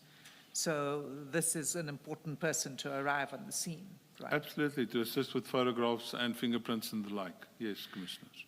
And if you see at paragraph 4, she says, in fact, if you could just read paragraph 4 into the record. On 2021-0709 at 11:45, due to a request of Warrant Officer Rigotso, I attended an alleged crime scene, an alleged scene of crime at Omena Park, Aerodrome Drive, Ayrton. Okay.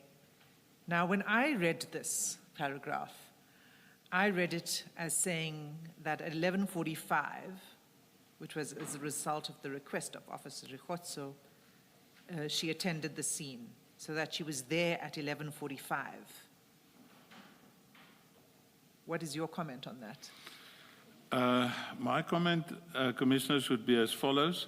When I arrived at the crime scene, one of the things that the investigating officer, Captain Sebola at that time, Captain, requested me was to find out what the delay was in LCRC's arrival on the scene. And remember, my original statement would indicate that I only arrived at about 1.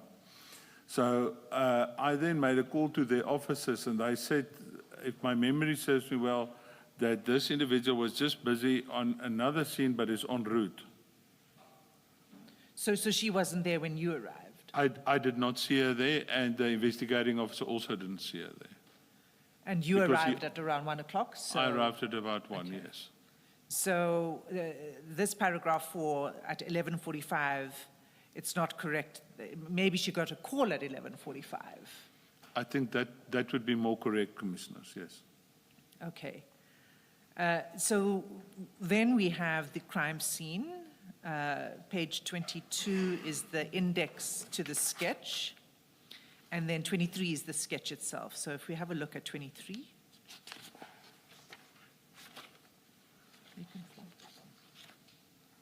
All right. What are we looking at here, Colonel?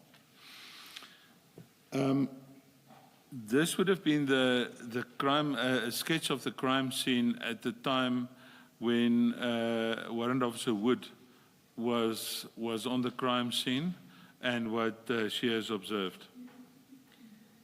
And we see in the sketch the alphabets A, B, C, D, E, etc. Can you just tell us from the sketch which is the actual container, the truck with the drugs? That would be A, Commissioners. And what is B? B would be the black bakkie, Commissioners.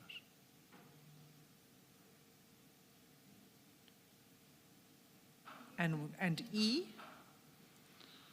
E would be one of the vehicles, I think that was Pakula's vehicle, if my memory serves me well. It was a red Kia.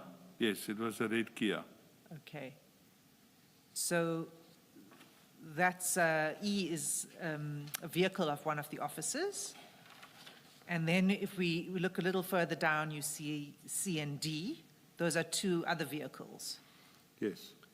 And according to Officer Wood, C is a VW belonging to a suspect, she says. If my memory serves well, Commissioner, C was a GTI Golf driven by the traffic officer, Mashaba. So C is Mashaba's vehicle, Yeah. and next to Mashaba's vehicle is D, which is a silver BMW. Do you know who that belonged to? Mr. Mashaba's informant. Cannot recall. We spoke about it earlier. What his surname, I think, is Nku. Nku. Yes. So they parked next to each other. How big is this area in the sketch plan? It is quite a big area. That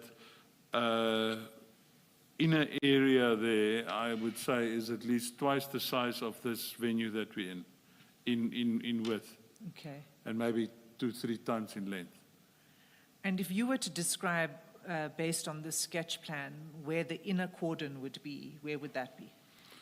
The inner cordon would typically be from the container in front of vehicle E, around vehicle A, and there where it's written on the sketch where warehouse 7 starts.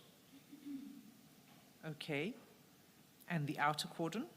The outer cordon would be from the outside of, in my opinion, from the outside of warehouse 7, the top line of warehouse 7 to at least the bottom line of warehouse 4. And then I would also have cordoned off vehicle C and D. Okay, so quite a large area. Yes. And that, you say, was not cordoned off?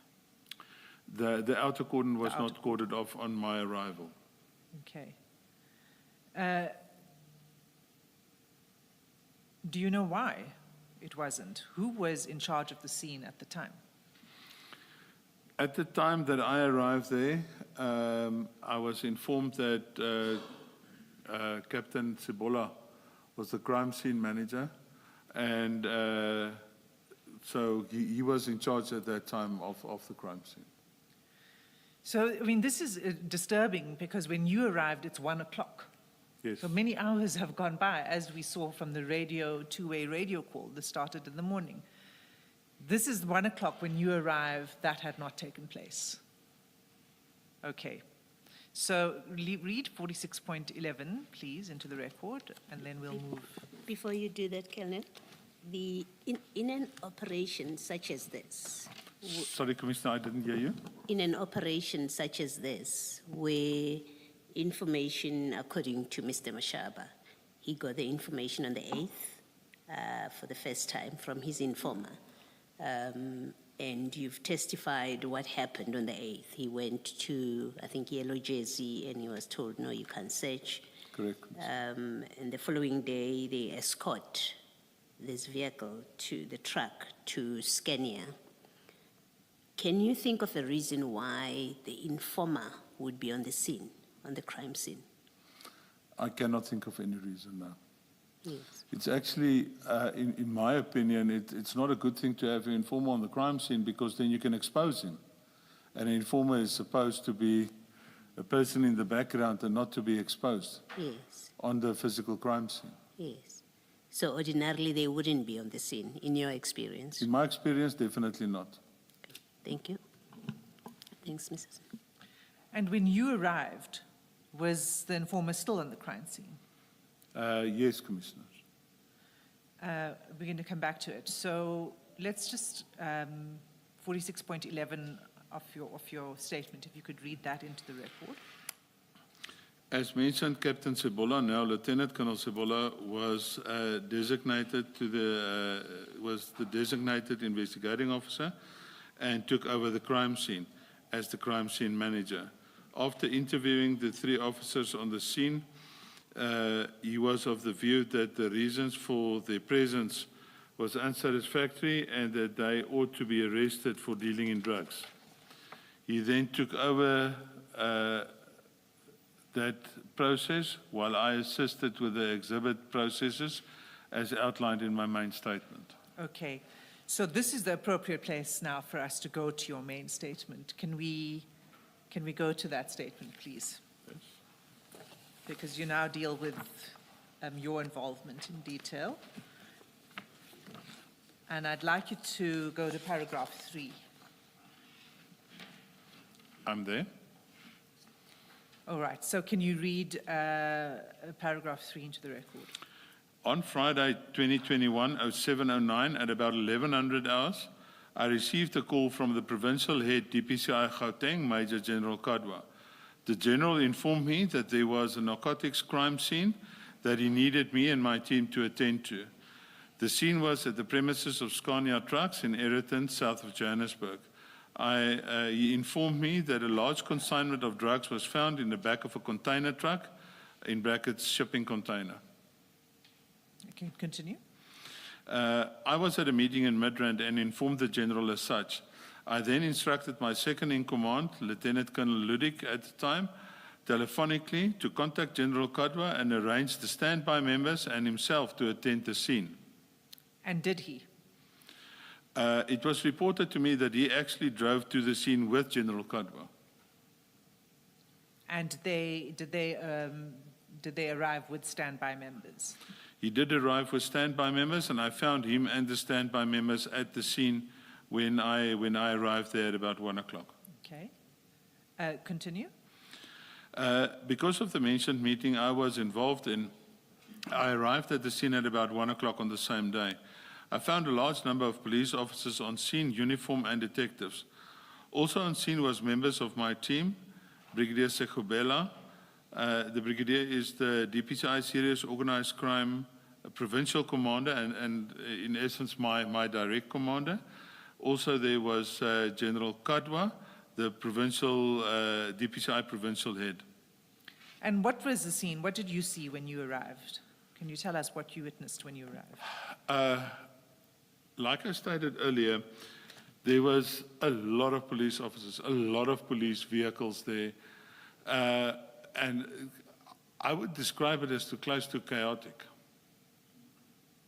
About how many people are you talking about? 40, 50 people, easy. And in this area that you said that had not been cordoned off? Indeed, correct, Commissioners. So further contaminating the scene? Further contaminating the scene, yes. You can continue. I approached Lieutenant Colonel Ludik, who briefed me on the situation of the scene, and he also indicated to me in my absence he appointed Captain Sebola, now Lieutenant Colonel, as the investigating officer. I approached Captain Sebola as the arrangement is that the investigating officer on scene is the scene manager, and I offered my assistance and help to him. Okay, let's pause you there for a moment. Why did Lieutenant Colonel Ludik delegate the scene to Captain Sebola? You had given him an instruction to go and attend and manage the scene, right? Indeed. But he was not an investigating officer. He was not the... We sort of make turns on who's the next investigating officer. And this time the coin fell with Captain Sebola at the time. Okay. So he is instructed by Colonel Ludik. In my absence, Colonel Ludik was at that stage my second in command of the team. So he instructed Captain Sebola to be the investigating officer. Okay.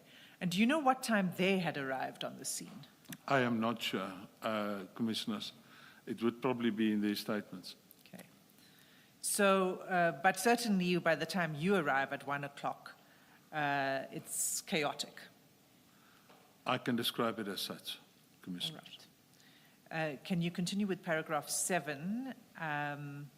And we'll take that slowly, but if you could just Okay. start reading that into the record. Maybe before you do that, Colonel, how does it work? We know Mr. Mashaba is from traffic, he's chief of traffic.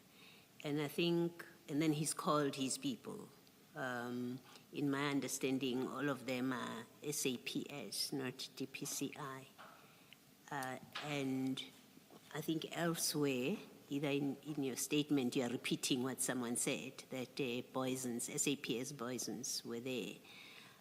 How does it work that this becomes a DPCI scene, as we see with Cibola, when in fact the original finder, if for lack of a better word, the original finder of the drugs is traffic, but there's also SAPS by the time you get your call from General Kadwa. How does that work? Commissioner, as I indicated earlier, the issue is that when it comes to these size of drug consignments, it is clearly a transnational or even trans-international trafficking of illicit narcotics that's taking place. So that's why the DPCI would typically take over such an investigation. Because we have a bigger footprint, and as I indicated earlier, our national coordinator also deals with law enforcement agencies outside of our borders. So that's why it would typically be a DPCI matter, Commissioner. And is that a common understanding within law enforcement? Yes, Commissioner. So Chief Mashaba, if he knows anything about drug enforcement, he would have known that this is a DPCI matter and would have contacted DPCI. Does it follow necessarily? In my opinion, he should have known as a senior member. Yes, Commissioner. Yes, that this is a DPCI mandate matter. Yes, Commissioner. Thank you. Thank you, Colonel. Paragraph 7. Paragraph 7. Captain Cibola indicated to me that he requested me to assist with the following issues. Point 1, he complained that there were too many people within the crime scene. I instructed some of my team members to cordon the immediate area around the vehicles involved, the truck with the container, and the vehicles on which the exhibits was loaded onto. Non-essential personnel were moved outside the cordoned area. Okay, so is this now where you establish the outer The cordon? outer cordon, yes. Why did it require you to arrive on the scene to do this if Captain Cibola was in charge? Captain Cibola, one must understand, as I mentioned, Commissioners, it was a chaotic scene, and I think he was more concerned with safeguarding the exhibits as our protocols needs us to do. The exhibits and the suspects, he was concentrating on that, and that's why I think he initially left the outer cordon not to be done.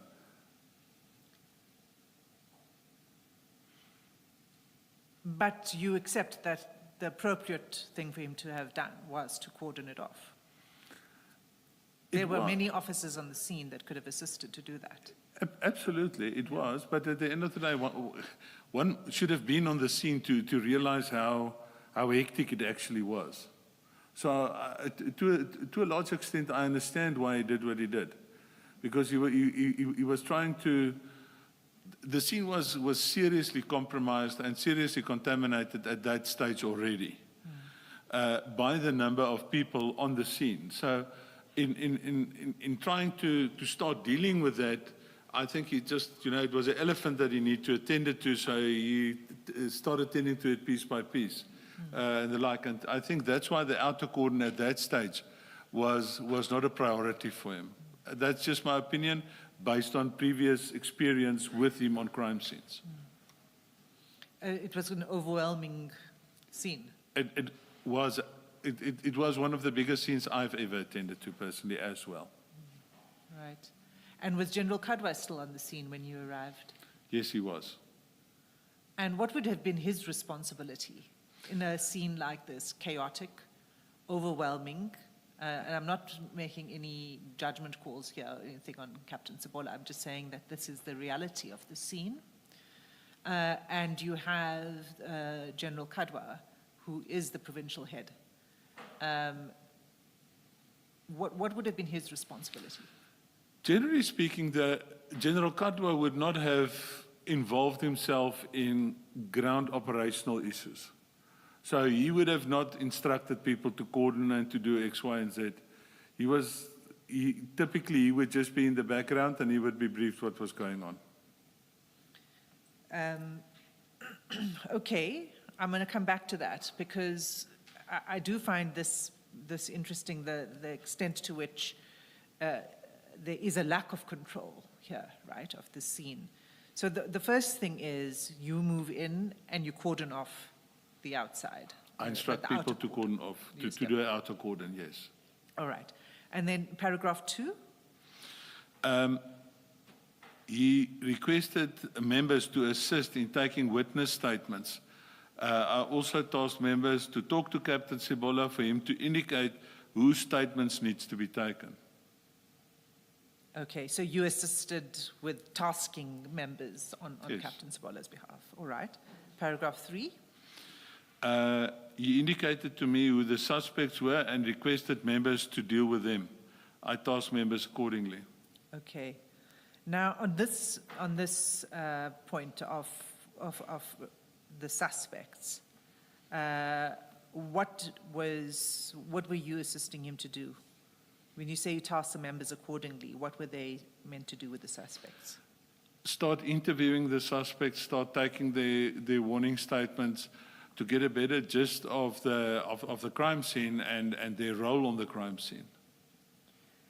And that would have been, who were the suspects? Mr. Mashaba, Mr. Ndau,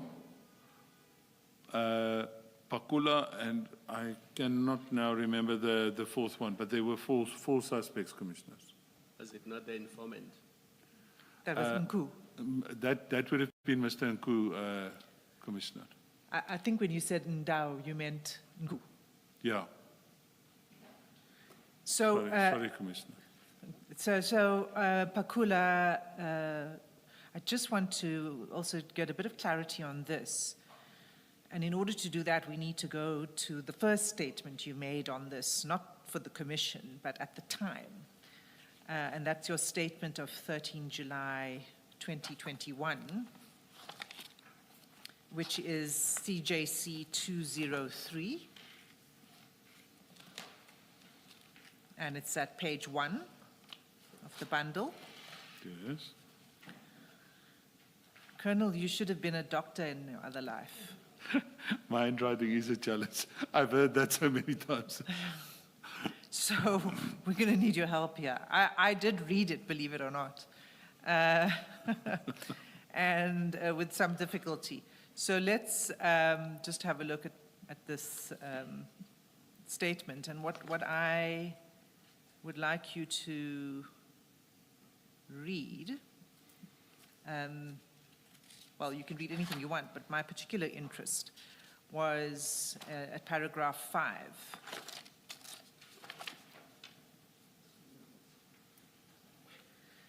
Could you read that into the record for the Commission? I ask, how do you know what's written in paragraph 5? Yeah, Commissioner, sometimes it's even a challenge for myself. But I will read it to the best of my ability. Thank you. I was assisting with the general working on the scene when I was introduced to Colonel Sipungu as being the commander of Warrant Officer Pakula, a member of the National Investigation Unit based in Pretoria. Warrant Officer Pakula was one of the persons placed under arrest. I then, in the presence of General Kadwa, I asked Colonel Sipungu if he was aware of the operation that his member was conducting. He indicated that he is actually on leave, but received a message from his member, Warrant Officer Pakula, at 0827 that he, Warrant Officer Pakula, was following up on drug-related information. He also offered to show me The message. to show us the message. I left the colonel and continued with my duties, and I recall that I now I have a Relayed. challenge. Relayed? Relate to Captain Sebola that we in due course should also obtain a statement from Colonel Sipungu, and also indicated to him that what the colonel said. Okay. So, when Officer Pakula, before Officer Pakula, what this says is that before Officer Pakula arrived on the scene, he did call his commander. That's what's indicated to me, yes. Okay.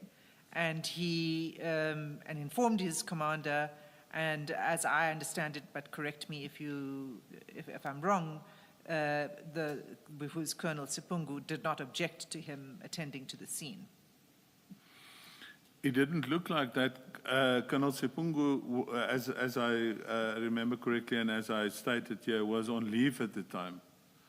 So Pakula should have informed whoever was acting in Sipungu's place, but that is just my view of this. But even though he was on leave, he came to the scene, Colonel Sipungu. That's correct, Commissioner. Is that normal? No, that's not normal. If you're on leave, you're on leave. You're not supposed to involve yourself with official duties when you're on leave.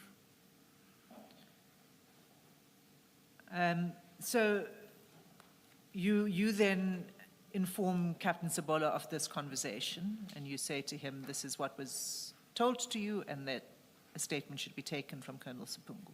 That is indeed correct, Commissioner. Okay. And do you know whether that statement was taken at the time? I think it was taken later, but I cannot confirm that. Okay. Let's move to paragraph 4. 7.4 of your statement. We're back to your statement. Sorry. Okay. You requested members to deal with the exhibits. I then, and this I remember specifically because there was an issue later. I specifically tasked Captain Norkia and Warrant Officer Morris to deal with the issue of the exhibits, the safeguarding, counting, and general handling of the exhibits. Okay. I want to deal with this exhibits and the counting and in a bit more detail. So I'm going to come back to it. Can you first read in paragraph 5 before I come back to paragraph 4? He asked me to contact FSL and LCRC to assist with the handling of the exhibits and the photographing thereof at the scene. I adhered to the request. Forensic Science Laboratory indicated that they were not able to assist as they were running on skeleton staff because of COVID and also had a problem with storage space. LCRC was busy at another scene, arriving a little bit later, and dealt with the photographing of the scene and the exhibits and the leftovers, in inverted commas, of the black carry bags, as well as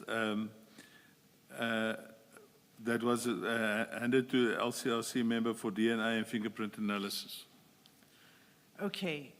So just on this point 5, we saw in the Port Shepstone case a similar thing. It was a chaotic scene. Indeed. There was contamination. It destroys the integrity of the evidence. Right. Yes. The second parallel here is, like in Port Shepstone, the lab didn't have space storage space to take the drugs. Yes, Commissioner. What is the problem here? Why does the lab not have sufficient storage space?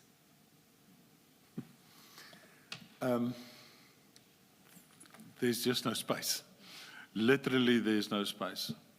Because of the number of Exhibits that is being stored there, and it also reverts back to the prior thing that I said in terms of the legislation, where we currently keep exhibits, have to keep exhibits for way too long.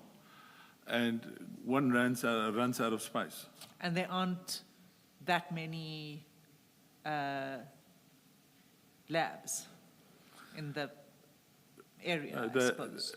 There's in Gauteng, there's one, excuse me, there's one lab in Pretoria. That's the main forensic lab. And I know there's one in Cape Town. There used to be one in KZN as well. But the one in KZN got damaged. It had serious flood damage. So exhibits at that time were no longer going there. Is that the one in Amanzimtoti? That's correct, Commissioners. So there's just one lab, and that's in Pretoria. And then there's one in Cape Town. In Gauteng, I mean, there's just In one. Gauteng, just the one in Pretoria. In Pretoria East, in Silverton. Yes, Silverton, that's correct, yes.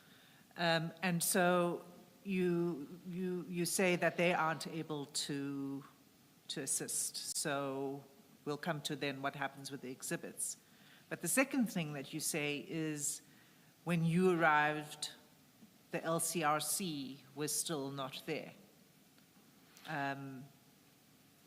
At what time did, and the officer, the member, LCRC member we know now is Officer Wood.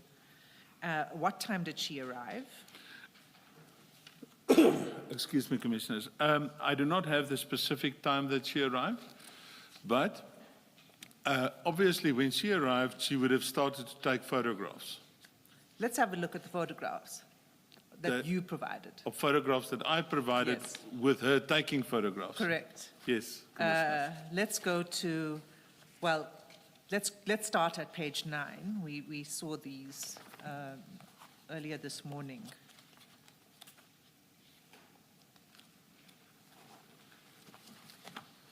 Okay, so as I said, I'm going to come back to the exhibits and the counting of the exhibits, but for now, this is a photograph that would have been taken. This is not the actual photograph taken by Officer Wood, No. but she would have taken photographs of this Similar scene. photographs, yes. And page 10. That would be correct, Commissioner. And page 11. Page 11, Can you tell us who are the people in this photograph to start with? I'm trying to see, I cannot recall who's the person with the orange jacket. Next to him would be my good self. I also do not know who's the person here with the back to us. And the person, last person there looks like, or the second last person, that looks like Warrant Officer Woods. And the next photo will show us better. And But then, before we move up to the next photo, this looks like it's at night time. indeed correct, Commissioners. One should just bear in mind that around 5:30 in winter, it becomes dark. Okay, it's already getting dark. Indeed, Commissioners. What are the bags that are being handled by the officers? These are the bags that the remainders of the black bags that we saw in the earlier photographs. The remainder of the black bags was put in these evidence bags, and she was busy photographing the remainders of the black bags. As I indicated, it was given to her on the scene, but she would photograph it before she leaves with it to go and check for DNA and fingerprints in and outside these bags. Okay, so if we look at page 12, That would be Officer Woods taking the photographs of these bags to the, if I have a look at the picture as it lies in front of me, to the far right. And I see now the person there to the far left, that looks like Captain Norkia. to the far left in the With his orange- No, back towards the photographer this side. I see. Right next to the bags on the left-hand side, right opposite Officer Woods. I'm not sure I follow exactly. Is it the person, there's a person with a long coat? The person with the long coat looks like Brigadier Sekobela, my direct commander, and then just in front of her, In to front her of her. left-hand side, that would have been Captain Norkia. Okay. And finally, page 13, who are, well, we can see Officer Wood still taking photographs. Officer Wood still taking photographs. That looks like these would have been two members from my team.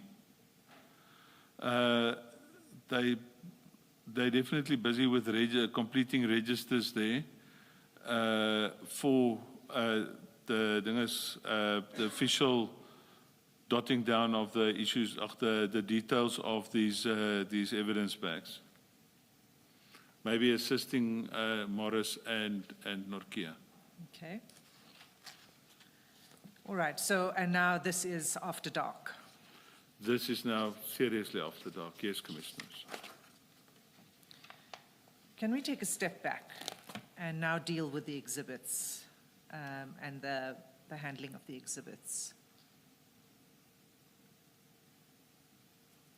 You said that you had instructed, you assisted Captain Sabola by instructing Norkia and Morris. Captain Norkia and Warrant Officer Morris. That's correct, Commissioner. Okay. Now, to do what? To count? To do what exactly? All the bags, these drugs, these bricks, are they still in the black wrappings? They're still in the black wrappings. In the canvas bags? Yes. All If right. I can take you back, where's the photographs that we just had? If you go back to photograph 4.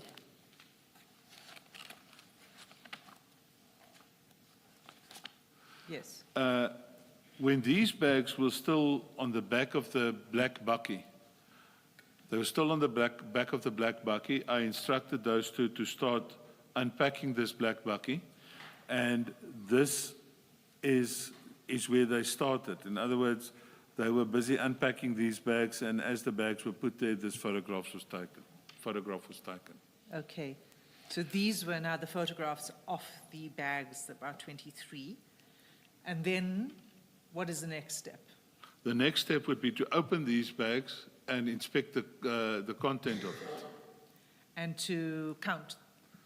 Well, first see what is inside the bags. Remember, we did not know what was inside these bags. Right. When they opened the first bag and they saw the bricks, they called me over to say, Colonel, come and look what we have here.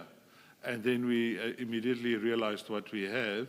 Well, as I said earlier, although it needed to be confirmed by analysis by forensics, we knew that we had a very, very large indication that we're dealing with cocaine bricks here. Okay. So they showed it to me. I said, unpack everything and count it and put it into evidence bags. And was this done in front of the suspects? I'm not sure where the suspects was at that stage, but the suspects were being dealt with by Sebola and the people I instructed to assist him with dealing with the suspects. Would it be required that it's done in front of the suspects? The evidence bag sealed in front of the suspects, yes. But you're saying you don't know whether it was done or it was not I'm not done? sure if it was done, no. Okay. No, but by the time you instructed that the bags be removed from the bakkie, Yes. and they end up on the floor here, by that time or today, was there a record completed by Mr. Mashaba or any members of his team that reflected that so many bags had been removed from the container onto their vehicle? Commissioner, I'm not aware of any such record, Commissioner. You're not aware of that? I'm not aware of any such record. To the best of my recollection, such a record does not exist. They hadn't completed any record? No, Commissioner. Thank you. So, Colonel, We're going to go slowly through the exhibits and how, and what you and Captain Nyokia and them found and how many bricks, etc. But I don't want to overlook any aspect of your statement as we do that. So can you just read in paragraph 8 and 9 before I ask my next questions? Okay. I generally assisted and supported Captain Sebola and other team members with their duties on the crime scene. I was happy with the way in which Captain Sebola dealt with the issue of the crime scene management. Although the scene was already seriously compromised, we dealt with it to the best of our ability. I also tended to all immediate reports that needed to be submitted. In specific relation to handling the exhibits, I would like to state the following. The exhibits was packed in black bags with handles. The 2 members who I assigned to deal with the exhibits, as mentioned supra, opened these bags and showed me that it contained bricks. These bricks was wrapped in black and transparent wrap. Out of experience, the team believed these bricks to contain cocaine. In brackets, this, however, would only be confirmed by forensic science laboratories analysis and weighed plus minus 1 kilogram per brick. These bricks also had markings on it, and the 2 I can remember was a bull red in color and a seagull in black color with a white background. These bricks was packed out, counted and photographed. The count came to 715 in total. The bricks was then sealed in official exhibit bags and recorded in number of the bricks per bag and bag numbers. These exhibit bags have specific and unique serial numbers as well. I assisted Captain Sebola to make arrangements for the exhibits to be transported to Boyson's SAPS as the crime scene was in their area. The exhibits was transported to Boyson's SAPS in an official police vehicle under armed guard, in brackets SAPS members. The 2 members who I appointed as the members responsible for the exhibits also accompanied the exhibits to hand it into the SAP 13. Okay, let's pause there. Let's go to the SAP 13 register. That you'll find at CJC 11, 211, pardon me, CJC 211, and specifically page 41.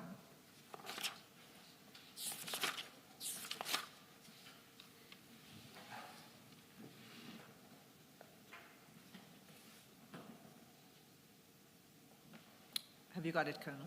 I have, sorry. So am I right that this is the SAP 13 register?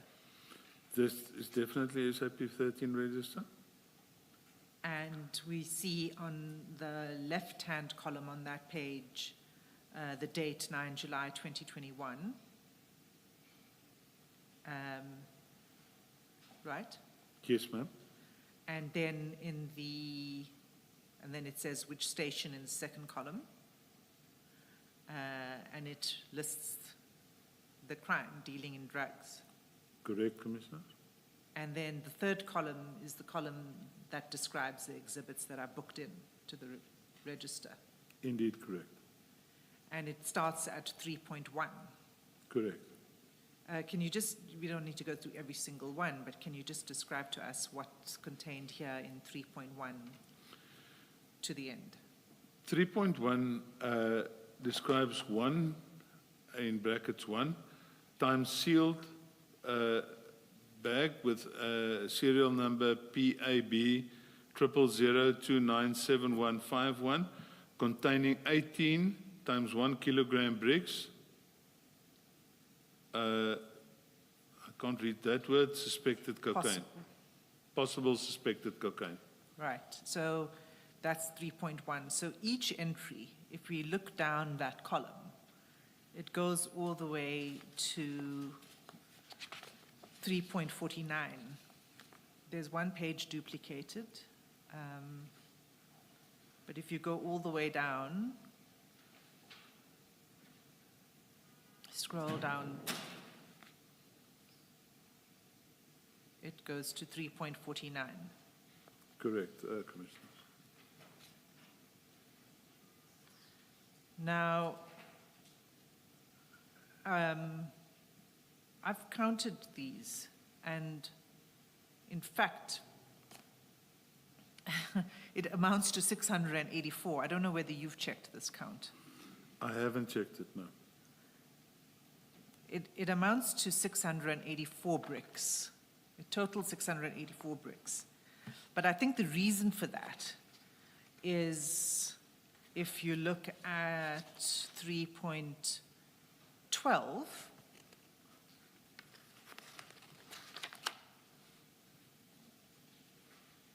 page 43, Chair.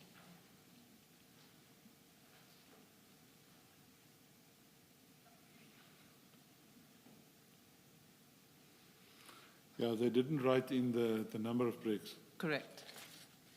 And if you cross-check that exhibit bag number with Morris's statement, you'll see it's meant to be 16. And we'll look at that in a moment. So, in fact, the amount should be 700, not 684, if you add in the 16. But 700 is also not 715. And in your statement, you said there were 715. Can you just explain that discrepancy between the SAP 13 register and... I cannot, because I was not present when this was handed in. I don't know if they omitted by counting some other bricks, just by just handing in the bag itself. But on scene, it was reported to me that there's 715 bricks.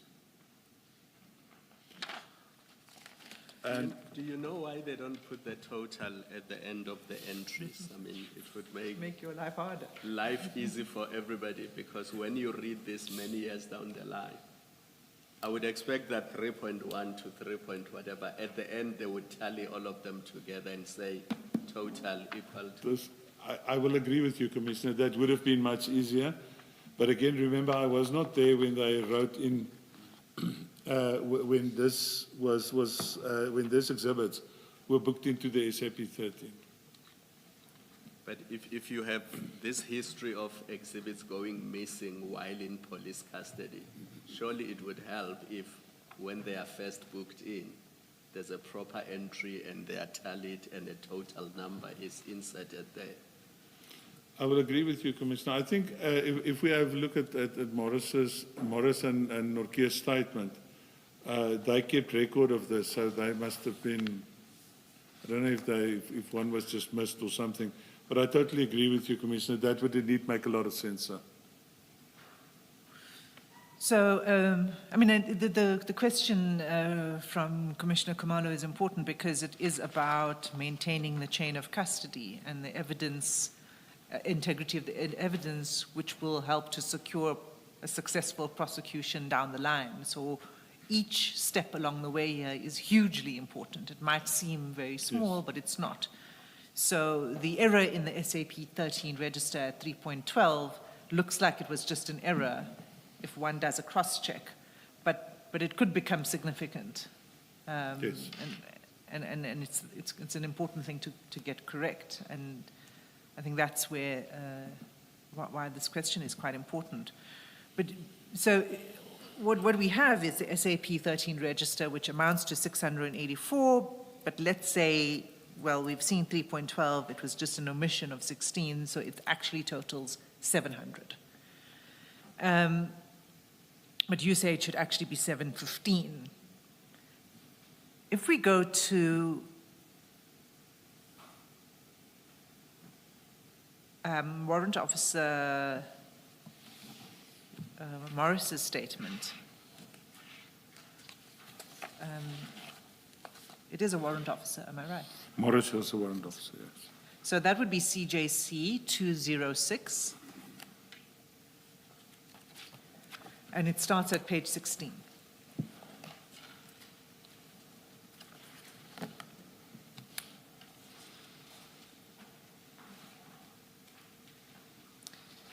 And the relevant part for us, although you're welcome to take us anywhere else in the statement if you wish, but if I could ask you to have a look at paragraph 9.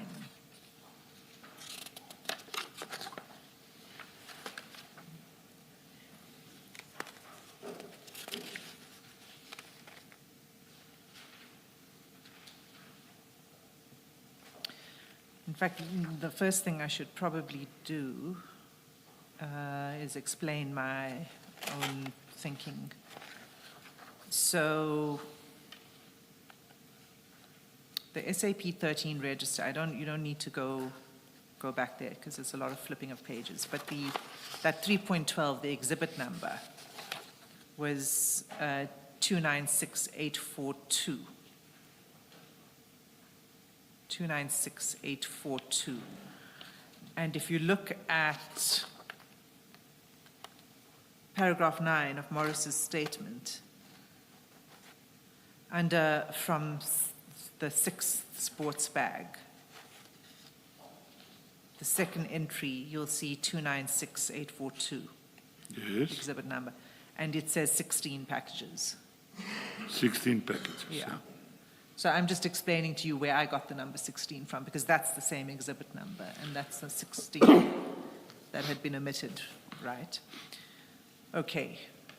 So here in paragraph 9, what is Officer Morris describing? Officer Morris is describing how many of those blocks were packed into a specific unique forensic bag with a specific unique serial number.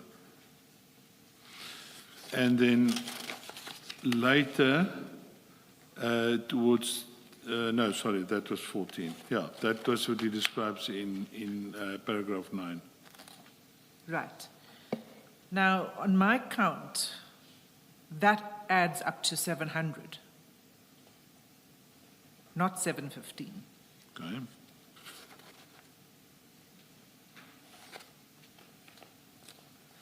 So it tallies with the SAP 13 register, 700. But then where does 715 come from? I still don't then have an answer to the discrepancy. I think, Commissioners, I think it will just be good and well for Warrant Officer Morris and Norkia to explain that discrepancy, because on scene they reported to me 715 blocks. And if you go further and you look at my statement, these blocks out of experience usually weighed around weighs around a kilogram each. And when it was handed into forensics, and I think we'll probably come to that, sorry for jumping the gun now, getting ahead of myself. No, I am also looking at paragraph 11 of your statement, at top of page 4. And you are dealing with, I think, the handing over to FSL. That's correct. And you say the drugs, upon being handed in, weighed 715,86 kg. Exactly right, Commissioner. Yeah, and I'm not sure to what extent, if at all, that tallies with the 700 bricks. 715 was handed in, and it weighed 715.88 kilograms. But what I'm saying is, Ms. Hassim has taken us to 2 places. That And indicates the calculation is that at both places there was 700.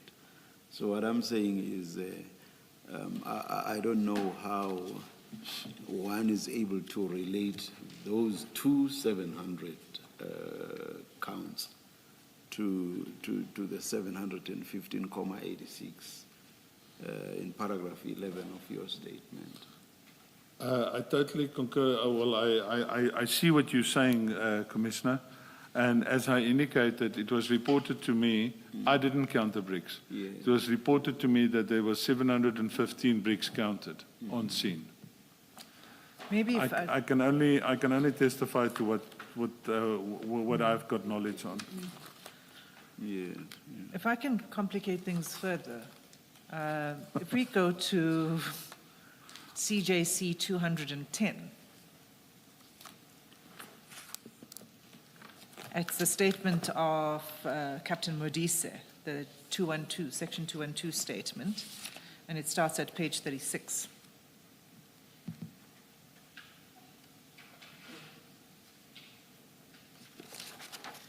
Okay. So just to begin with, Captain Modise is the forensic analyst in the lab, correct? Yes.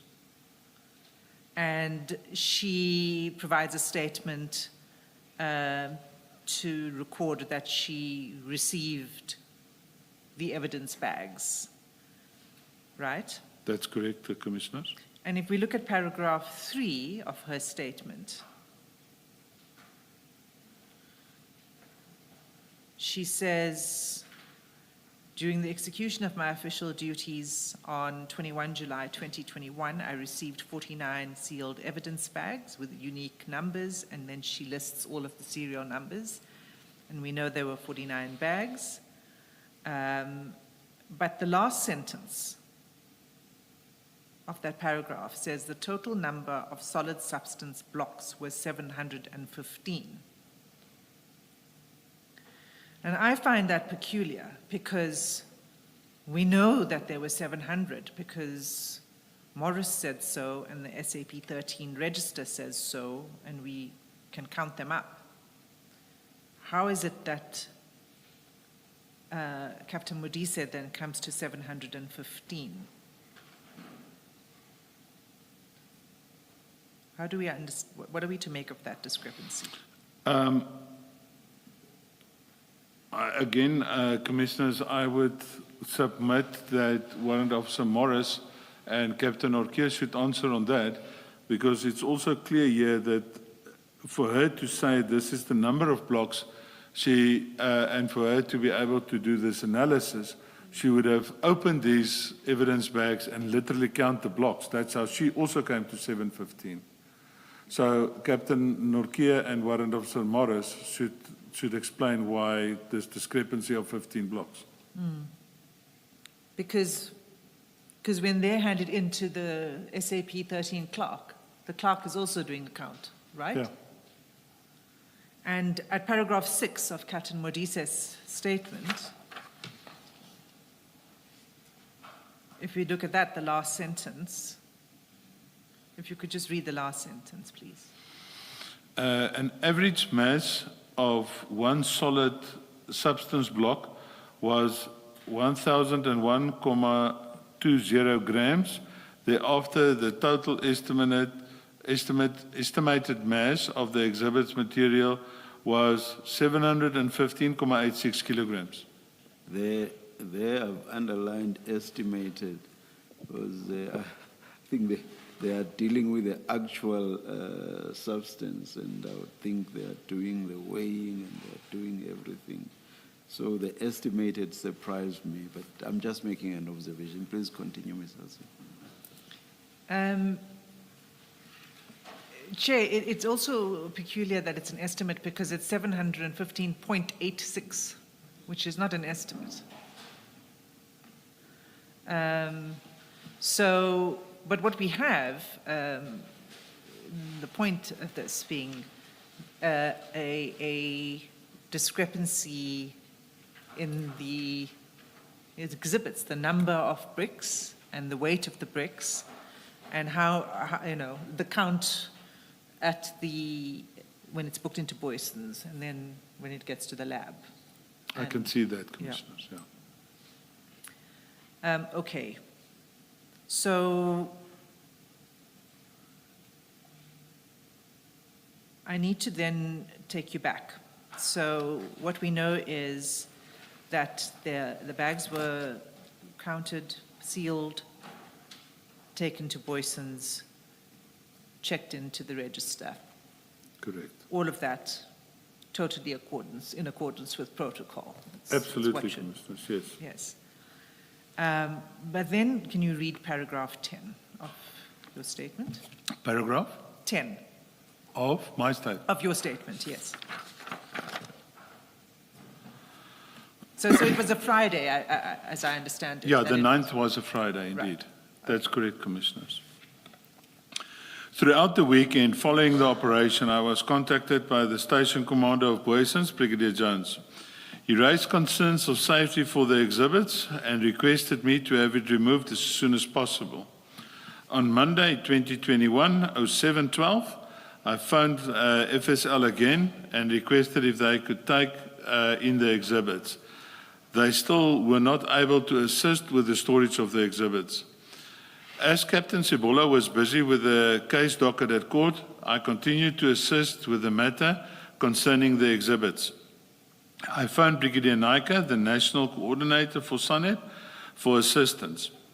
He indicated to me that he's got access to safe storage at a base at the the SAPS College in Pretoria. I arranged members of my team, including the two that were dealing with the exhibits from the outset, to meet me at Boysons SAPS.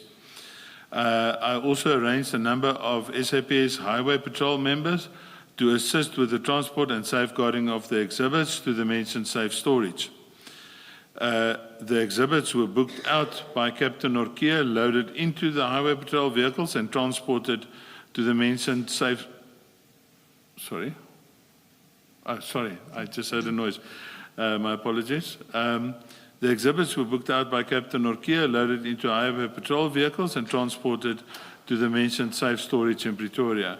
On our arrival, I was shown the storage and inspected it. I was satisfied that this was a very safe place with access control at the gate to the facility inside the SAPS College, and it was a strong room inside a building with a steel door and a steel gate. The room was empty and the key was handed to me. We unloaded the exhibits into the strong room, locked the gate and the door, and I handed the keys to Captain Norkia with the instruction to see to it that the exhibits be moved to FSL as soon as they were ready to receive it. When we offloaded the exhibits bags, the bricks were still in the form that it was at the time of the seizure. Okay. So what was the concern? I mean, again, given what we know about the importance of safeguarding these exhibits and following proper protocols, and the SAP 13 generally, as I understand it, being itself like a vault, right? It's a very secure place. It's attended by someone all the time. Nothing can go in and out without it being recorded. What was the concern here with keeping it at the Boysons SAP 13 vault? Commissioners, there were mainly two issues raised by Brigadier Jones. He firstly indicated to me that this arrest of these 4 people drew a lot of attention, and there was more than usual, actually he called it a large number of visitors there throughout the weekend, and he said that there was even demonstrations outside the police station. He further indicated to me that he believes that his SAP 13 storage facility is not safe enough because he doesn't have a 24/7 guard or video cameras or anything like that. So he was concerned for the safety of these exhibits. And, you know, at that stage I had to try and mitigate the safety of these exhibits because if something would have happened to these exhibits, he would have turned around and said, I told Steyn to make a plan and now he's not making a plan and now there's a trouble. So that's when I stepped in and made alternative arrangements in an effort, as I indicated, to try and mitigate the safety of these exhibits. And was his concern that the protesters might try to his concern that the suspects might have a hand in the disappearance of the drugs? His approach was that there were a lot of extra movement because of this case around his police station, and he raised that as a general concern. I cannot comment on his train of thought per se during his telephone calls to me, but he had, according to him, he had serious concerns about the safety of these exhibits. Did he mention the size of the hall, that it was unusual for his police station and that made him uncomfortable? Because I recall you earlier saying it was one of the largest you've ever come across. Commissioner, he raised the issue of the value of this exhibit during some of our conversations. Indeed, he did so. And he called you more than once. Oh, pardon me. Oh, no. Go ahead. He called you more than once on that He weekend. actually called me, for lack of a better word, and I do apologize.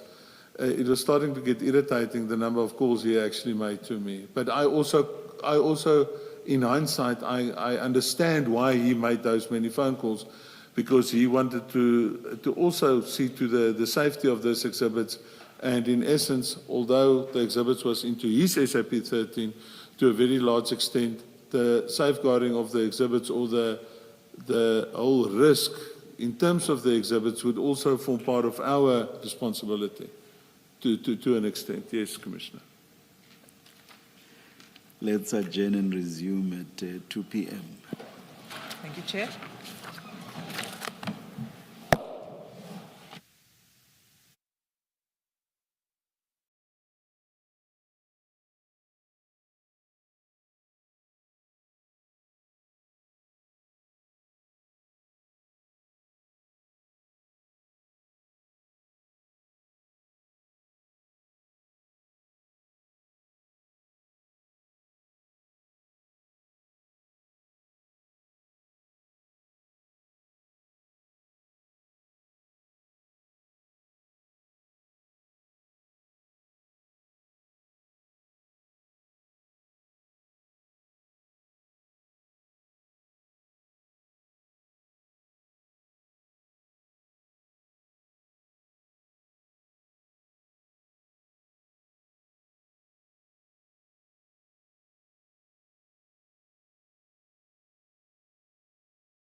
Yes, Mr. Sim.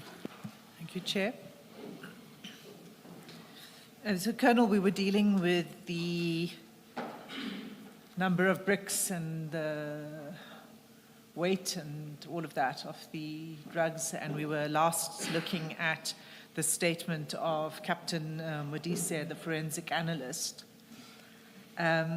Just continuing on that, in that same vein, could we just have a look, please, at CJC 211? It's at page 38.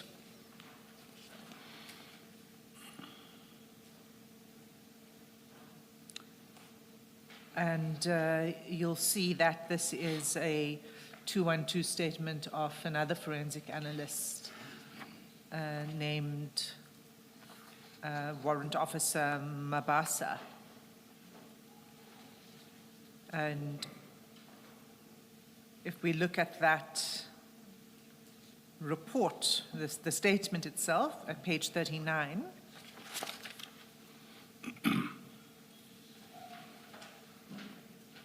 and if we look specifically at paragraph 3,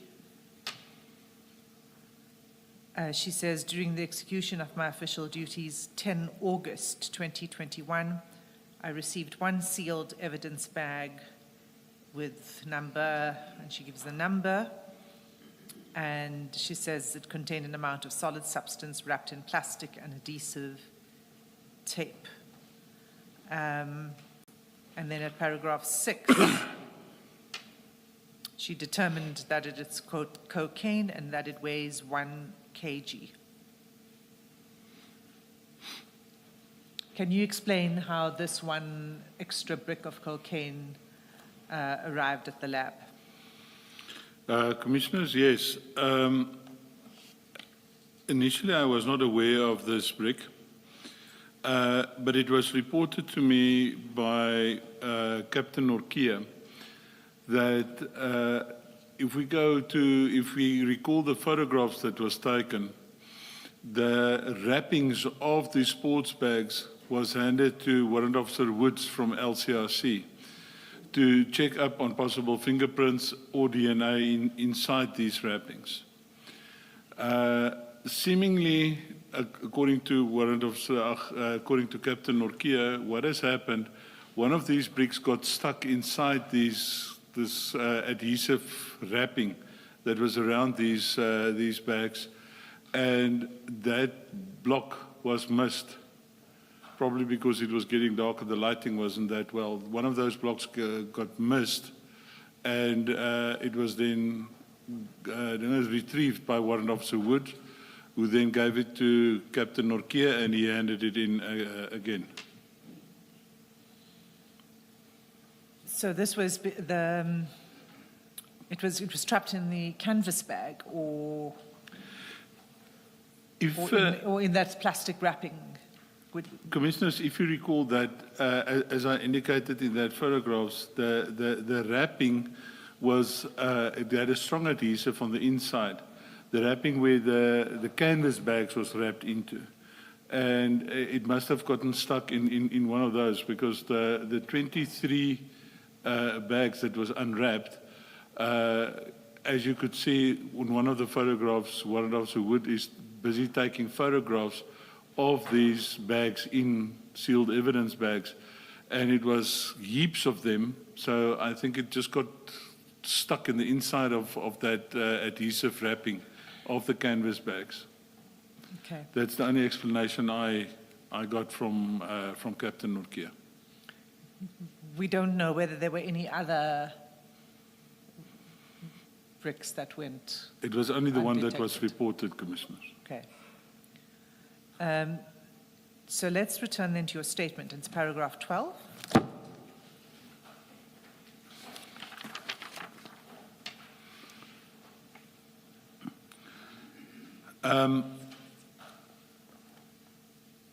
Captain Norkia, on the 19th, reported to me, sorry, just paragraph 11, if you don't mind. Sure. Commissioners.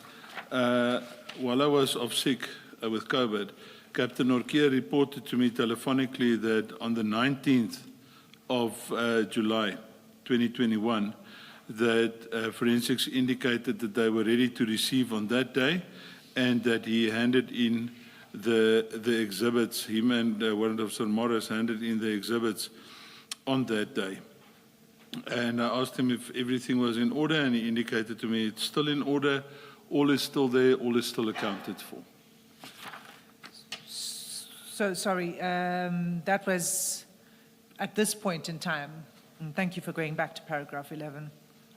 At this point in time, this was where the drugs were now transported from the SAPS college to FSL. From the safe premises to FSL, yes. So just again on that timeline, the 9th was the drug bust. Correct. That was the day it was booked into the SAP 13. On the 9th, correct? On the 9th. Correct, Commissioner. Calls to you, multiple calls over the weekend. 12th, the Monday, it was then taken to the SAPS training college Correct, Commissioner. and locked into a storeroom. A safe storeroom, yes. And just remind us then who had control over the exhibits at that point in time. I would refer you back to paragraph 10, where the last paragraph under paragraph 10, we unloaded the exhibits into the strong room, locked the gate and the door, and I handed the keys to Captain Norkia with the instruction to see to that the exhibits be moved to Forensic Science Laboratory as soon as they are ready to receive it. So it would have been Captain Norkia that was in total control of the exhibits henceforth. So I understand the reason for moving it because of the concerns that were raised at Boyson's, and then, you know, this was the place that was identified as being very safe. But it is a breach of protocol, is it not, to take it to the college? I would concede to that, yes.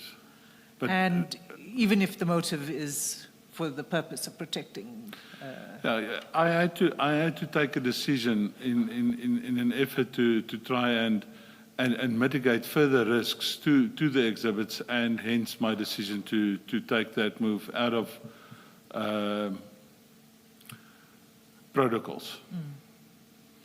And I suppose for me, the question is, it's so important, the protocols, right? Because when there's a breach, it sort of allows for problems to creep in. Yes. And it's not ideal that the drugs had to be moved out of an SAP 13 register. What is the solution to this? Enhance the storage capability at forensics. Is that forensics? Is that's really, because it has to go into an SAP 13 first. Absolutely, right? Yes. But the problem is that you don't want to keep it in SAP 13 longer than is absolutely necessary. I think protocol allows us 7 days, and within the period of 7 days, we need to move it to forensics from a SAP 13 at a station, yes. Yeah. So if there had been space at the forensic lab, then it would have just gone from Boyson's on the Monday straight to the lab. Absolutely, yes. And there wouldn't have been this diversion. Yes, Commissioners, it would have been like that. Can I ask a question? Why can't you hand over the custody to FSL within 7 days, and you let them decide where they store the drugs? Because then you would have complied with the protocol, and it's their responsibility to find storage capacity. I totally get what you're saying, Commissioner. At the end of the day, one is to a large extent also in their hands. If they say, I cannot receive, I have to make alternative arrangements. Can't you say you are obliged to receive? Within 7 days, I must hand over these things to you. If you don't have storage capacity, speak to National Commissioner or whoever is responsible for these things to make an arrangement. But these things are now in your custody. They can't be in the custody of a police station or the Hawks or whoever the people are who initially discovered or are investigating the issue of the drug. I was at that stage of the belief that I cannot tell them what to do, although they're also aware of the protocols, Commissioner. And I just, as I've indicated previously, I just had to make an arrangement for, in lack of a better explanation, for the better of the exhibits, for the safeguarding to the best of my ability for the exhibits, until such time that they were able to accept it, Commissioner.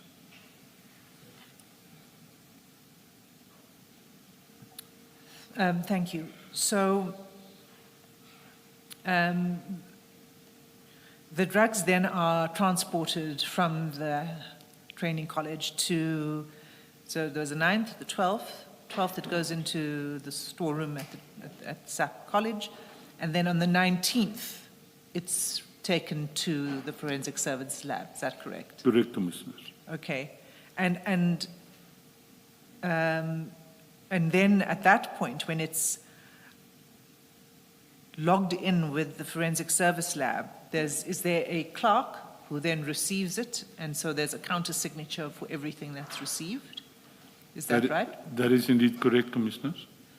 And as I understand it, at that point in time when the exhibits are now being handed over at FSL, it was discovered that there were some bags with small tears in them. Do you want to just explain that?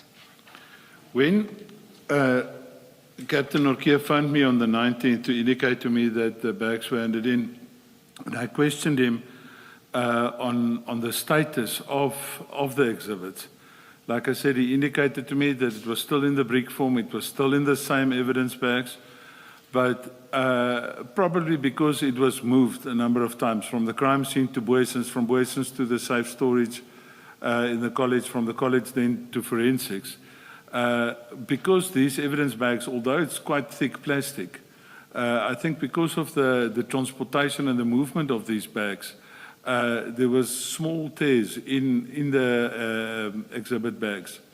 But according to Captain Norkia, the tears was so small that the bricks would not fit through a tear like that. But what happens at forensics when you get there and there's the evidence or the exhibits bags are compromised even in the smallest way or fashion, not properly sealed because it's got a self-sealing, you remove a strip and then it's self-sealing. Even if there's a small little problem with that, they refuse to accept it. So Captain Norkia explained to me that they, at reception in forensics, they actually resealed these into other bags that didn't have any damage to them. And it was then accepted as such at forensics. So they would be resealed into new bags with new exhibit numbers, new sealed numbers on the bags. Yeah. And I think there were about 8 such bags. I'm not sure of the count. I cannot recall that he gave me a specific count. He just said there were some of the bags. I asked him, did you get it sorted? He said, yes, we resealed it and we handed it in. They accepted it as such. Okay, maybe just for the sake of completeness, I'll just, if you look at Officer Morris's statement, again, CJC 206, starts at page 16. But if you look at page 19,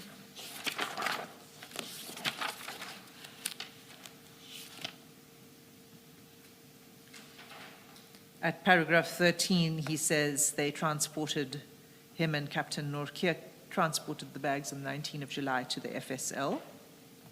And then he says that they were damaged from the handling of the drug exhibits. And then in paragraph 14, he lists the bags that were affected. Yes, Commissioners. And they were placed into new bags. Yes, Commissioners. And there are 8 bags that are listed. Okay, that's just to close that off. Thank you, Commissioner.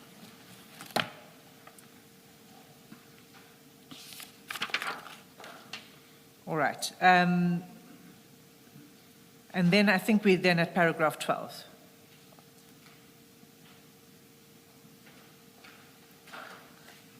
Would Would you like me to read it in? Yes, please. On my return from isolation, I further assisted Captain Sebola by inspecting the docket in terms of the investigation done and issued written instructions on the outstanding investigations. I also assisted with obtaining some of the outstanding statements. Okay, so you continued to assist even after, this would now be with the investigation into, the source of the drugs and, potential destination of the drugs. That's what. Correct, Commissioners. Right.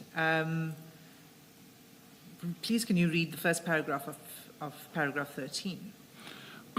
During the course of 2024, after an IPAD investigation into the matter, I was informed that the IPAD case was dismissed by the DPP in terms of charges against members, including myself. But the IPAD requested a departmental investigation to be conducted against DPCI members who were involved in the Boysens case. Major General Gerber was appointed as the investigating officer into the departmental investigation. After his investigations, the national head of the DPCI also decided that the members acted correctly and that no departmental steps will be taken. During this investigation, I was instructed to confirm the status of the exhibits of this case. Pause there. Let's just, before we move on, just on the investigation. So this investigation by Major General Gerber into the members of the Hawks was really followed from the IPAD investigation and the IPAD recommendation.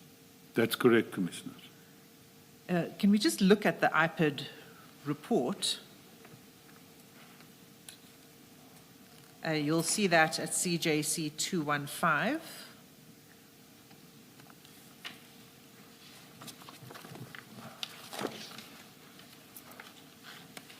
And it starts at page 76.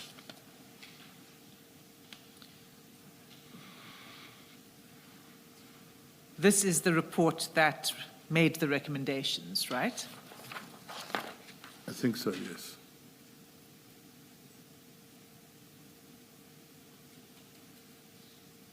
You'll see at paragraph 2.1 of that report, the IPAD says the recommendation is to initiate disciplinary proceedings as the SAPS members involved are, and then it lists 5 members of the SAPS and Hawks. Yes, Commissioner. And those are Major General Khan, Major General Kadwa, Brigadier Sekobela, Colonel Steyn, that's you, and Lieutenant Colonel Sebola. Correct, Commissioner. And this was based on an investigation at 2.3. The IPAD investigator lists all of the statements and evidence relied on. You see that? I see that, Commissioner. So there's a list of about 42 statements, including some warning statements, and then other evidence, a radio control transcript that we were looking at, the SAP-13, forensic report, etc. So based on all of these interviews with these people, what the IPAD report investigator determines is, if you look at page 79,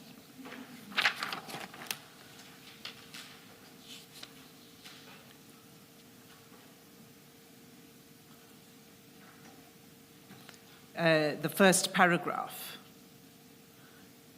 It says, evidence in our disposal revealed that indeed the complainant and 3 others were arrested on 9 July 2021 and were charged with dealing in drugs. As per the Boysens case, that's the Ayrton case number.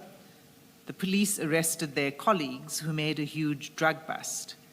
2 generals, namely Major General Khan and Kadwa, attended the crime scene. However, they are unable to explain as to their role at the crime scene. General Kadwa indicated that he did not do anything at the crime scene, as he alleged that he remained in his car, and later he got a report that officers were arrested. And then it goes on and says, you know, the drugs were taken to the lab, the canine unit issue, and then the recommendations. This then is what led to Major Gerbers doing his investigation, right? Correct, Commissioner. Now, I accept that you can't really comment on the IPID investigation itself. No, I can't, Commissioner. But can you tell me whether General Kadwa did exercise any control over the scene when he was there, or whether he did just remain in his car? Is that a correct statement? What I personally saw, that would be not in his car, he was standing next to his car when I arrived there. And he, while the entire time that you were present, he didn't issue any instructions or exercise any oversight? The only thing he asked me is, I must just remember to tender the initial report to him, the preliminary report to him as soon as possible. That's the only thing he told me to do while I was on the scene. And okay. Then what happens is that the recommendation is made, and who is Major General Gerber then, who is tasked with? Major General Gerber, I'm not sure where he is currently, but at that stage he was or still is the provincial head of the DPCI in Mpumalanga. Okay, and did he interview you for the purposes of the investigation? He did telephonically, and I attended the statement. Okay. I'm going to return to his conclusions. I mean, as we know, ultimately, he exonerated the 4 that he investigated, right? The 4 Hawks members. Yes, all right. I'll return to that because... You say the 4? Yes. I think there was 5. No? No, General Khan doesn't fall under the Hawks. Okay, thank you.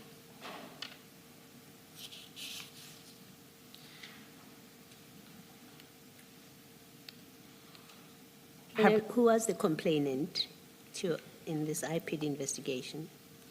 I am not sure, Commissioner. Okay, thank you. Does it not say Mr. Mashaba in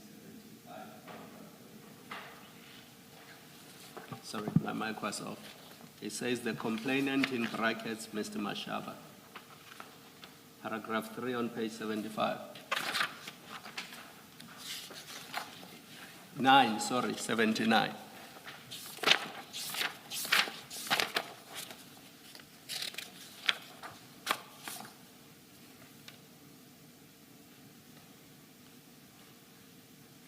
Yeah, that is indeed correct.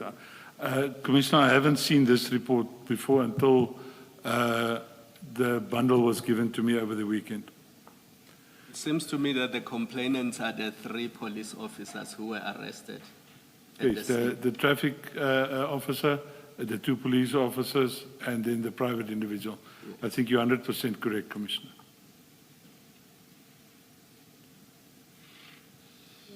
To your knowledge, you say, it says, I think you say in a statement that the DPP dismissed the case that was supposed to be put against you.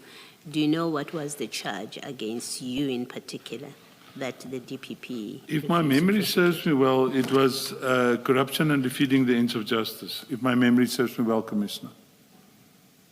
Thank you.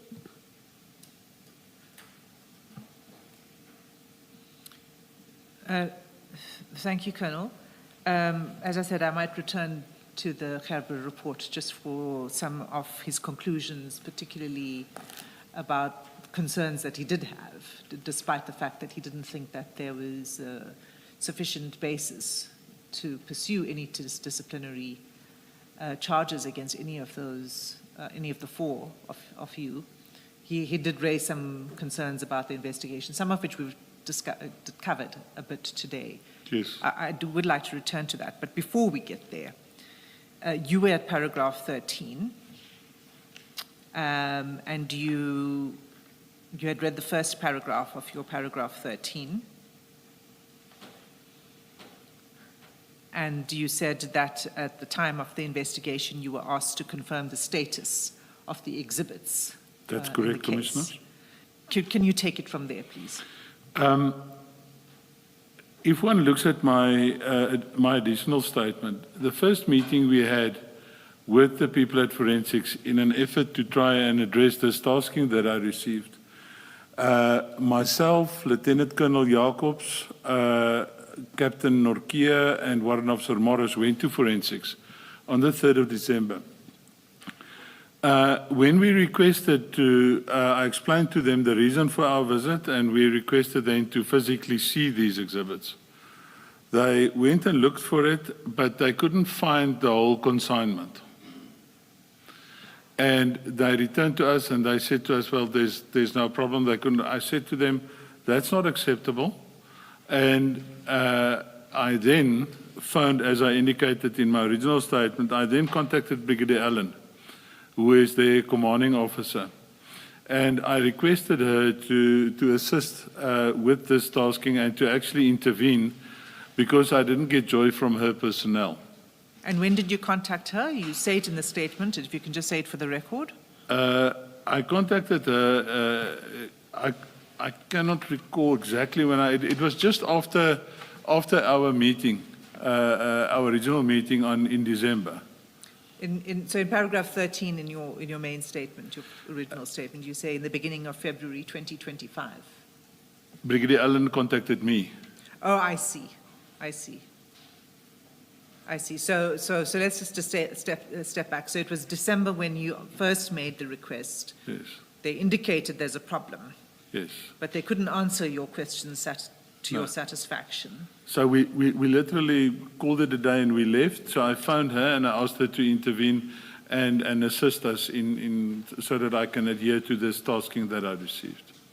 Okay. And then if you could continue from there. So she then contacts you in the beginning of February. In the beginning of February, she contacted me and informed me that they found the exhibits in their storeroom, but that the exhibits were no longer in the brick form, but in forensic plastic transparent bags with no markings on it, but the bags had tags on them descripting the lab number as well as the case number. She further indicated that the consignment now only weighed 479.4 kilograms. And that 579. 579.40 kilograms, and hence that 136.46 kilograms was unaccounted for. On Wednesday, the 22nd of February of 2025, I attended a meeting with General Kadwa, Lieutenant Colonel Jacobs, and I think that Norkia and Morris was there, I'm not sure, with Brigadier Allen and some of her personnel. They could still not explain the 136.46 kilograms that was unaccounted for, and it was then that General Kadwa decided to phone the DPCI national head of anti-corruption, of the anti-corruption section, and requested an investigation into the matter. I'm not aware of the current status of this investigation. Okay, let's just unpack that a little bit. So 136.4 kgs went missing. Based on the original weight of 715.86 kilograms, it only weighed in now at 579.4 kilograms, so 136.46 kilograms was missing. And she said they were no longer in brick form. We actually viewed it. It was now just a powder in large see-through bags with tags on them. Again, when it's sealed in the evidence bags, it's got that shrink-wrapped, it's tightly wrapped with the plastic. Correct. Now that had been, so is the evidence of Brigadier Allen that it was now, that had been removed? She informed us, if my memory serves me well, that wrapping, are we talking about the wrapping with the markings on it, the logos on it? She indicated that started to deteriorate. And obviously because of the fact that they had to remove some of this powder to actually analyze it, that wrapping then deteriorated further because they literally, if I understand it correctly, they tested every brick. So because they opened those bricks, it started to deteriorate, and they decided to remove the wrappings and just put it in other bags that they used then to put the evidence in after they've analyzed it. Do they test all of it? Do they test the 715 kgs or just a sample of it? Commissioner, they cannot test, if they test all 700 of it, there's nothing left. Yeah. So it would be small samples out of each brick, in my understanding that they do test, Commissioner. And here's my follow-up question. Is it not possible then that it is the sample that was used for testing that is missing? Not 136 kilograms, Commissioner. That's not possible, sir. So they cannot use 130 kilograms for testing? No, Commissioner, definitely not. So it's literally grams or milligrams that they use to test, Commissioner. So it's now in powder form, and 136 kgs are not accounted for. That's quite a lot to carry out of the storage room. Indeed. It was quite upsetting to us at the time, yeah. So you say that you attended the meeting. They couldn't explain anything further, right? But was this meeting at the FSL? Correct, Commissioner. And then did you go to inspect the exhibits and the storage space? We indeed were allowed to accompany them, and they showed us the storage facility where the exhibits were kept in. And what did you see there? Lack of a better explanation, chaos. But I don't think any, in my humble opinion, like the lawyers say in court, my humble opinion is that at the end of the day, one should go and look for yourselves. My explanation of that or photographs of that will not suffice to explain what's going on in those storerooms. It was kilograms and kilograms of exhibits lying on top of one another and roof height. So how would they be sorted? I mean, so it's all in one room, first of all? All in one room. Different bags with the tags on them, as I can explain. I don't know how they would know to go to the back of this facility to retrieve certain items. It's like a puzzle. I don't know how they do it. So you would walk in, and is it on shelves, or is it? Shelves are fully packed. It's now laying on the ground, and they literally walking on top of the bags to get to the bags at the backside of this facility. And is it a secure room? Yeah. There's serious strong room doors in front, and you have to sign as soon as you step if you put your foot into that place, you sign a register to say that you were in there. Are there cameras outside the door? I saw cameras. If they're working, I cannot answer. So that would have presumably been part of the investigation by the anti-corruption section head? I think so, yes. Or ought to be. And have you been able to do any follow-up on that investigation by the anti-corruption office? So is this an office within DPCI, by the way, the anti-corruption office? That is correct. Anti-corruption, serious anti-corruption is one of the legs, if I can explain it like that the DPCI is built on. The call that was made, you say, to the DPCI head office of anti-corruption, was that made in February 2025? That's correct, to investigate? Yes. I actually overheard, in the meeting we had at Forensics, I overheard the call that General Kadwa made to, I understand he's no longer in the police, it was General John Matroos who was heading up that section within the DPCI, and I know that the call was made to General John Matroos. So it's now well over a year later. What update have you had on that investigation and the status of the investigation? I do not have the full status of the investigation, but I'm aware that in last week they took a statement from Warrant Officer Morris, excuse me, and I was approached on Friday, past Friday, to tender a statement from my side on, actually one of the questions that they ask is why was the recount done from our side? But it's explained in my statement. So I said to them that I will deal with it in this week only after I've been, after I finalize my testimony at this commission. Advocate Hassim, did we establish what the street value of the 136 kg missing is? I can't remember if we did. It would... Times 400,000. Times? I don't want to take out my phone, Commissioner. and my mathematical skills are good, but not that good. 55 million. Around 55 million. Yeah, around there, Commissioner. Okay. Advocate, Commissioner Baloy laughed at us last week because we got our maths wrong. So we don't want to attempt that again. And if this had now entered, if this now had entered the market, if it was now on the streets, these drugs, would you have been able to pick it up in any way? I don't think so. Reason being, I do not know if it was removed in those blocks where we found it in, because that would be the only way to identify it.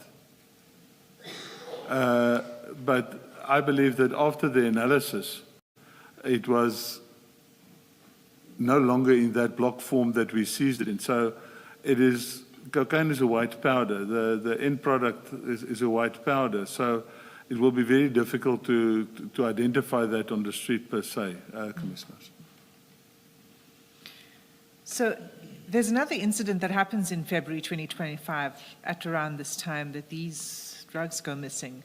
There's a media publication, and if I could just ask you to have a look at that in the exhibit bundle.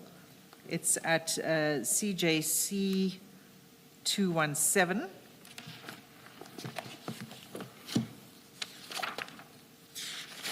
Page 109 of the bundle.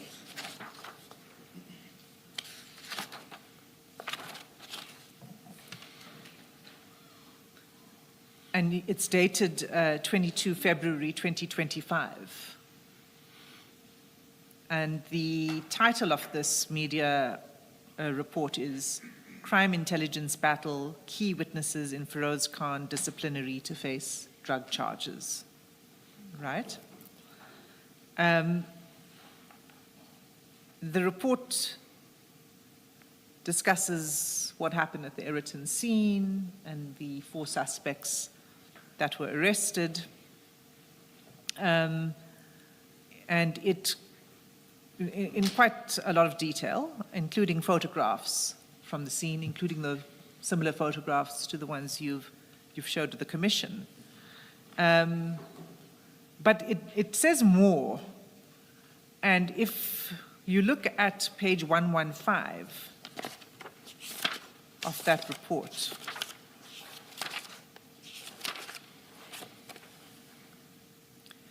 okay, now if you look at, for example, from the second paragraph of that report, of this media article,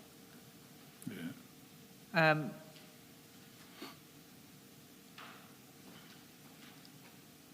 It says the report reveals Nku and Mashaba were in direct communication with an East Rand businessman who appears to have been the middleman between a drug operation in Brazil and local operations.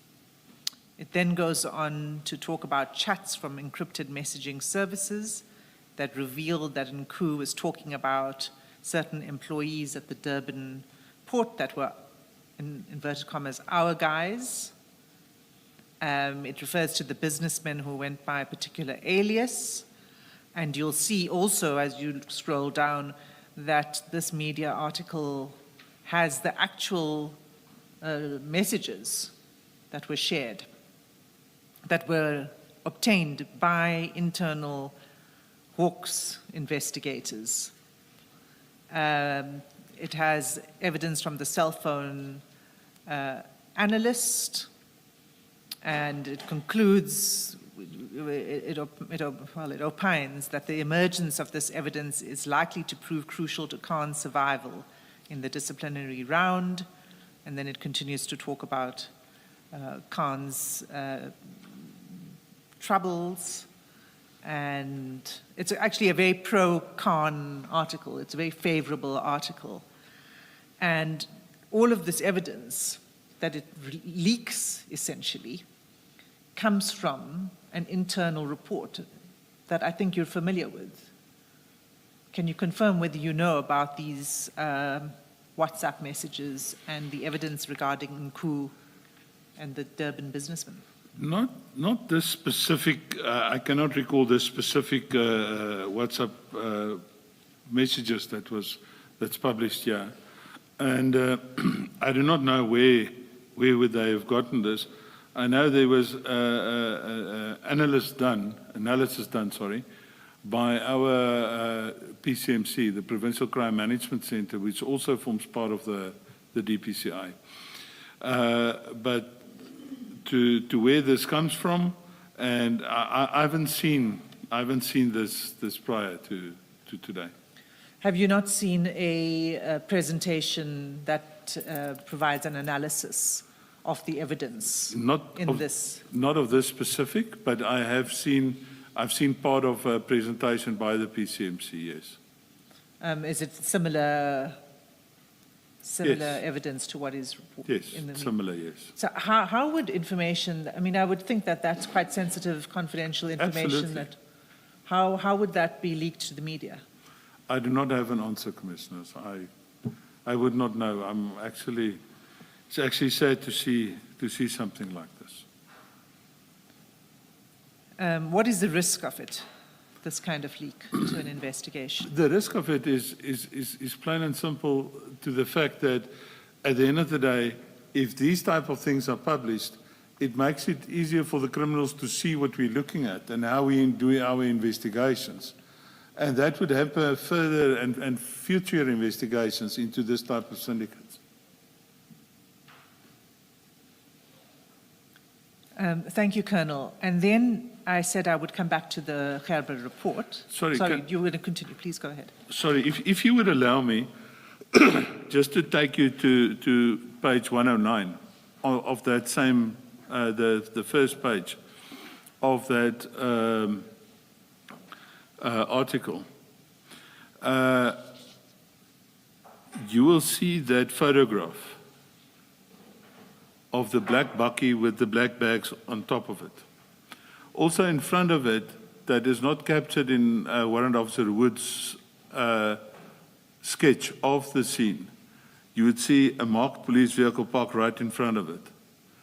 To the left of the police vehicle is that red Kia that is in her statement, in her drawing. But the police vehicle by then has been removed. So I just wanted to highlight that I just saw now. Yes, thank you for bringing this to our attention, because Wood's sketch was only done at a particular point in the day, and was much later in the day. Yeah, here the sun is still shining. Here the sun is still shining, exactly. Indeed, yeah. Correct, Commissioners. Colonel, this open back bakkie, is this the black bakkie that is referred to? That would be correct, Commissioner. So Mashaba and them would have transported the drugs open in this way, if they had had their way? That looks like that, Commissioner, yes, ma'am.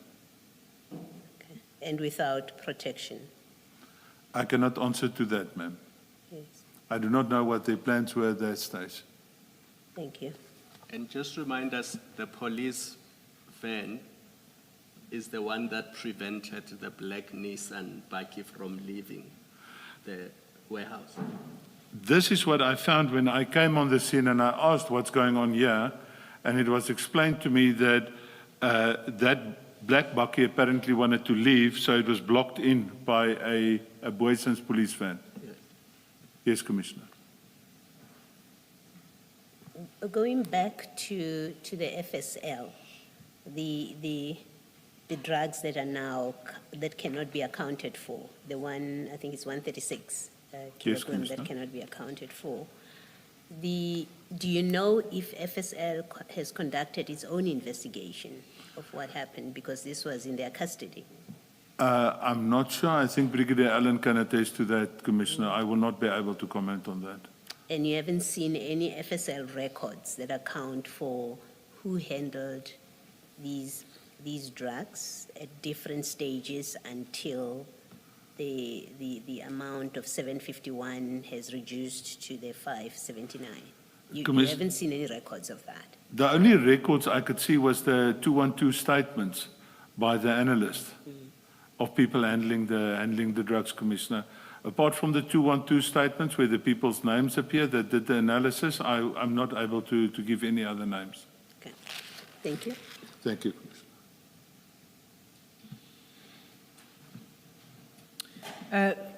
So, Colonel,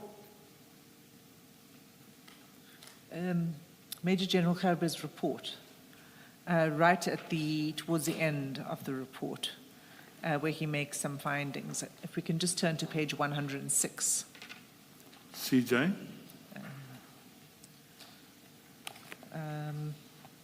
Gerber, CJC 216.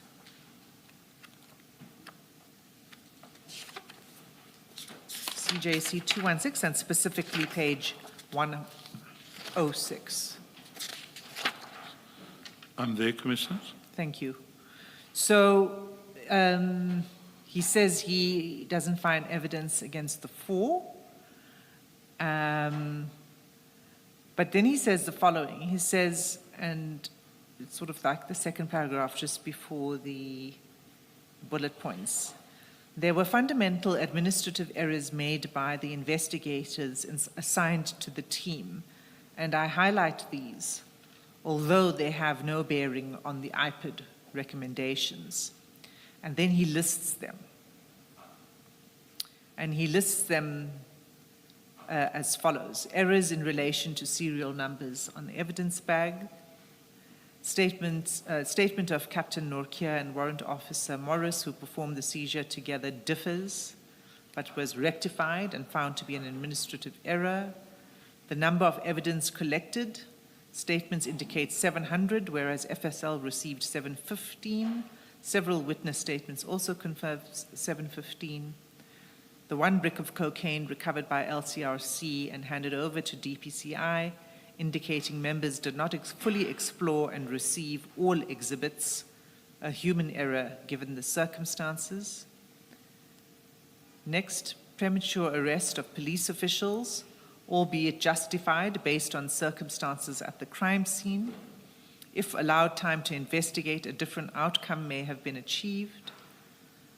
Lack of follow-up on alibis, thus allowing the defense to obtain statements and providing such in their representations to DPP. Statements from commanders, but initially indicated telephonically they were not aware of what their members were doing, but later changed their version, should have been obtained immediately. And this is, at least for me, the most important thing about all of that, is the next sentence. He says, the above will have serious implications on any future representations made by the DPCI to have the Booysens case placed back on the roll. So the effect of it is no successful prosecution will come from this. Yes, Can you comment on that and the shortcomings that Major General Gerber identified? I'm not sure when he refers to errors relating to serial numbers on evidence bags. I'm not sure what he actually means by that. Statement from Norkia and Morris, that error or the differences between their statements must have been rectified in my time of absence. The 700 and the difference between the 700 and 715, if you have a look at my original statement, my handwritten statement, I did not mention any specific count of the blocks there. I only mentioned it in later statements. And I might have based my statement on the 212 statement from FSL. But as I said on the outset, my statement is to the best of my recollection. The one brick that was discovered, like I said, must have been the lighting, and it was human error. We're dealing with humans, although we expected to not make this type of mistake. We're dealing with human beings. In terms of the premature arrests, that is a 50-50 issue in my opinion. In hindsight, I would agree with him that we should have just continued with the investigation, and then indeed there might have been a different outcome. But that is in hindsight. You know, sometimes we need to make decisions on a crime scene within minutes or in a very short space of time. And then fortunately or unfortunately, we then have to live with our decisions that we had to make in a very short space of time. The lack of follow-ups on the alibis, yeah, I think for the most part, the investigation team did what they could in terms of following up on the alibis. The statement from the commanders, I was aware of a situation where certain of the commanders of the members that were arrested, I'm aware of the fact that those initial indications telephonically that they were not aware of their members on the scene, and later they said, no, we were aware of the members on the scene in statement form. That is worrisome, definitely worrisome as well. So that's basically my comments on these points. But yeah, if, you know, unfortunately we don't always have a do-over in life, but I would do certain things differently. For example, the investigation before the arrest. But yeah. Unless there are any questions from the commissioners, that's it from me. Can I just, the supplementary statement, should we amend that reference to 134? It would clearly be incorrect because I think it's on page 12. No, sorry. Yeah, page 12, paragraph 51. The supplementary. It should be 136.46. Thank you, Commissioner. I think that was just a typo. Yes.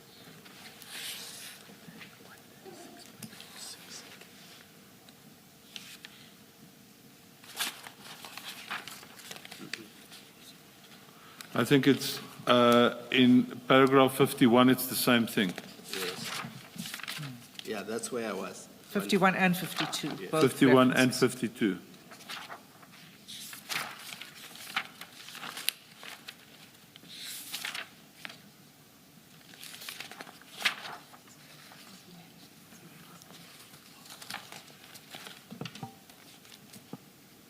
Yes. Colonel, when you started very early on in the day, you mentioned, and I think this was in the general discussion before you got into the statement, that to date no arrests have been made. Was it in relation to the drugs themselves, the seized drugs, or members of the SAPS? Commissioner, on the scene, as indicated, there were 4 people arrested. In the interim, that case has been removed from the roll after representations, and after that, I'm not aware of anyone else that was arrested on this case relating to the exhibits, relating to their conduct and the like. Okay. And disciplinary action against Mr. Mashaba and the other 2 members? I'm aware that there was disciplinary actions. I cannot recall which one. The one was one of the officers. I think it was the officer from, not the national one. If the advocate can just maybe assist me. Was the guy driving the black bakkie? That was... Makhane. Yeah, I think he was suspended. But I'm just talking of things that I heard, Commissioner. I cannot testify to that fact as a fact. And do you know whether any of them or all of them are still in the employ of the state? The traffic chief and the other I think members? the chief is. Okay. And I know at least one of the SAPS members are still also employed. I'm not sure about the third SAPS member, the second SAPS member, Commissioner. Thank you. Thank you, Colonel. Thank you, Commissioner. Thank you, Mr. Steyn. Can I take you back to page 109 of the exhibits bundle?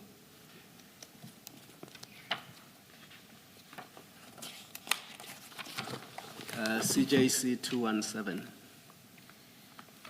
I'm there, Commissioner. Yes. Colonel, just looking at that photo, I mean, surely that is wrong, that you can load these bags in the back of an unmarked van, which is black in color, before the exhibits are secured and properly sealed and properly numbered and properly counted, just on its face. And photographed. It was not photographed before this. They haven't even been counted or put in seal bags or anything like that. Somebody has loaded them in what is clearly a private vehicle, and they are removing them from a from a crime scene. We established that this is, my humblest apologies, Commissioner. Where you find drugs, I mean, it's a crime scene, Absolutely. and that scene must be secured. Absolutely. But here they are already being removed, and somebody's taking them somewhere. Yeah. You will also see that this is before we came to the crime scene. Look at the people standing around. The gentleman there with the red shirt, no, is definitely not a police officer. So this was before we arrived there. So it's not even cordoned off. Like one of the first things that the advocate highlighted was that it should be there should be at least an inner perimeter, which wasn't done if one has a look at the photograph. So when you say that that's improper and incorrect, I have to totally 100% agree with you, Commissioner. Even assuming the arrest was premature and improper, just looking at what they have done in that photo, Yes, that is contrary to all the prescripts. 100%, Commissioner. I agree with you, sir. Okay, thank you. Not that it makes any difference at all to how this was handled and how improper it is. I think you wanted to make a correction, and I think it's something that I picked up from the statements, that van turned out to be a police van. That's correct. It was a police van, yes. Thank you. Or not a police van, but a police vehicle. A police vehicle. Yes, Commissioner. The black vehicle, yeah. What does that mean? Do you mean it is being driven by a policeman or it is registered as a SAPS vehicle? It is registered as a SAPS vehicle. But as you know, even vehicles registered as SAPS vehicles can be used to commit offenses. Absolutely, So Commissioner. it No. doesn't follow that just because it is registered as a police vehicle, it was conducting proper police business. Your comments 100% correct. But then Commissioner. again, on the flip side, you can't assume without more that they were committing a crime. 100% correct. So you must investigate all these things. Indeed, Commissioner. Thank you. Sorry, Chair, your commissioners have caused me to have a follow-up. Because the issue of premature arrests and all of that is quite important here. There were several people that arrived at the scene, the first responders I was referring to earlier, and along the way, and that's, I think, where Warrant Officer Pakula comes in at a certain point, because he only arrives, when we were looking at the timeline, he only arrives at the Ayrton. He doesn't follow the truck with the others right? He arrives in Ereton. And one of the findings by Major General Gerber was that he thought that Warrant Officer Bakula was genuinely trying to investigate the scene, but then was subjected to the arrest and all of that. And perhaps that was the comment about the premature arrest, because if he wasn't complicit with the others and the black bucky and the removal of the drugs, he may have been able to do more to do some processing of the crime scene. Can I get your comment on that? I cannot really comment on Pakula's role there, but yeah, I don't know. He was, who asked him to come to the scene, and why? If he's at a national investigation entity, why didn't he contact the correct people? He contacted Sipungu, Colonel Sipungu, who is his commander, who was on leave. And if you again have a look at that photograph on 109, that red Kia there at the back would be the vehicle he came in. The red vehicle? The red Kia vehicle that you can only see the nose of in that picture. So at the end of the day, if he would have done something, the first thing, why didn't he secure the drugs and at least have an inner perimeter? That's just a question I would ask. But I cannot comment on exactly what he did at the crime scene, commissioners. No, that's fine. I think that it's based on Major General Gerber's interview and then the statements he took from Officer Bakula, who explains what he did and calling the jock and that kind of thing. So I just wanted to clarify maybe what he understood as being premature arrest. Thank you. That's all from me. Thank you, Commissioners. Thank you very much, Colonel. You're excused. Let's adjourn until 9:30 tomorrow.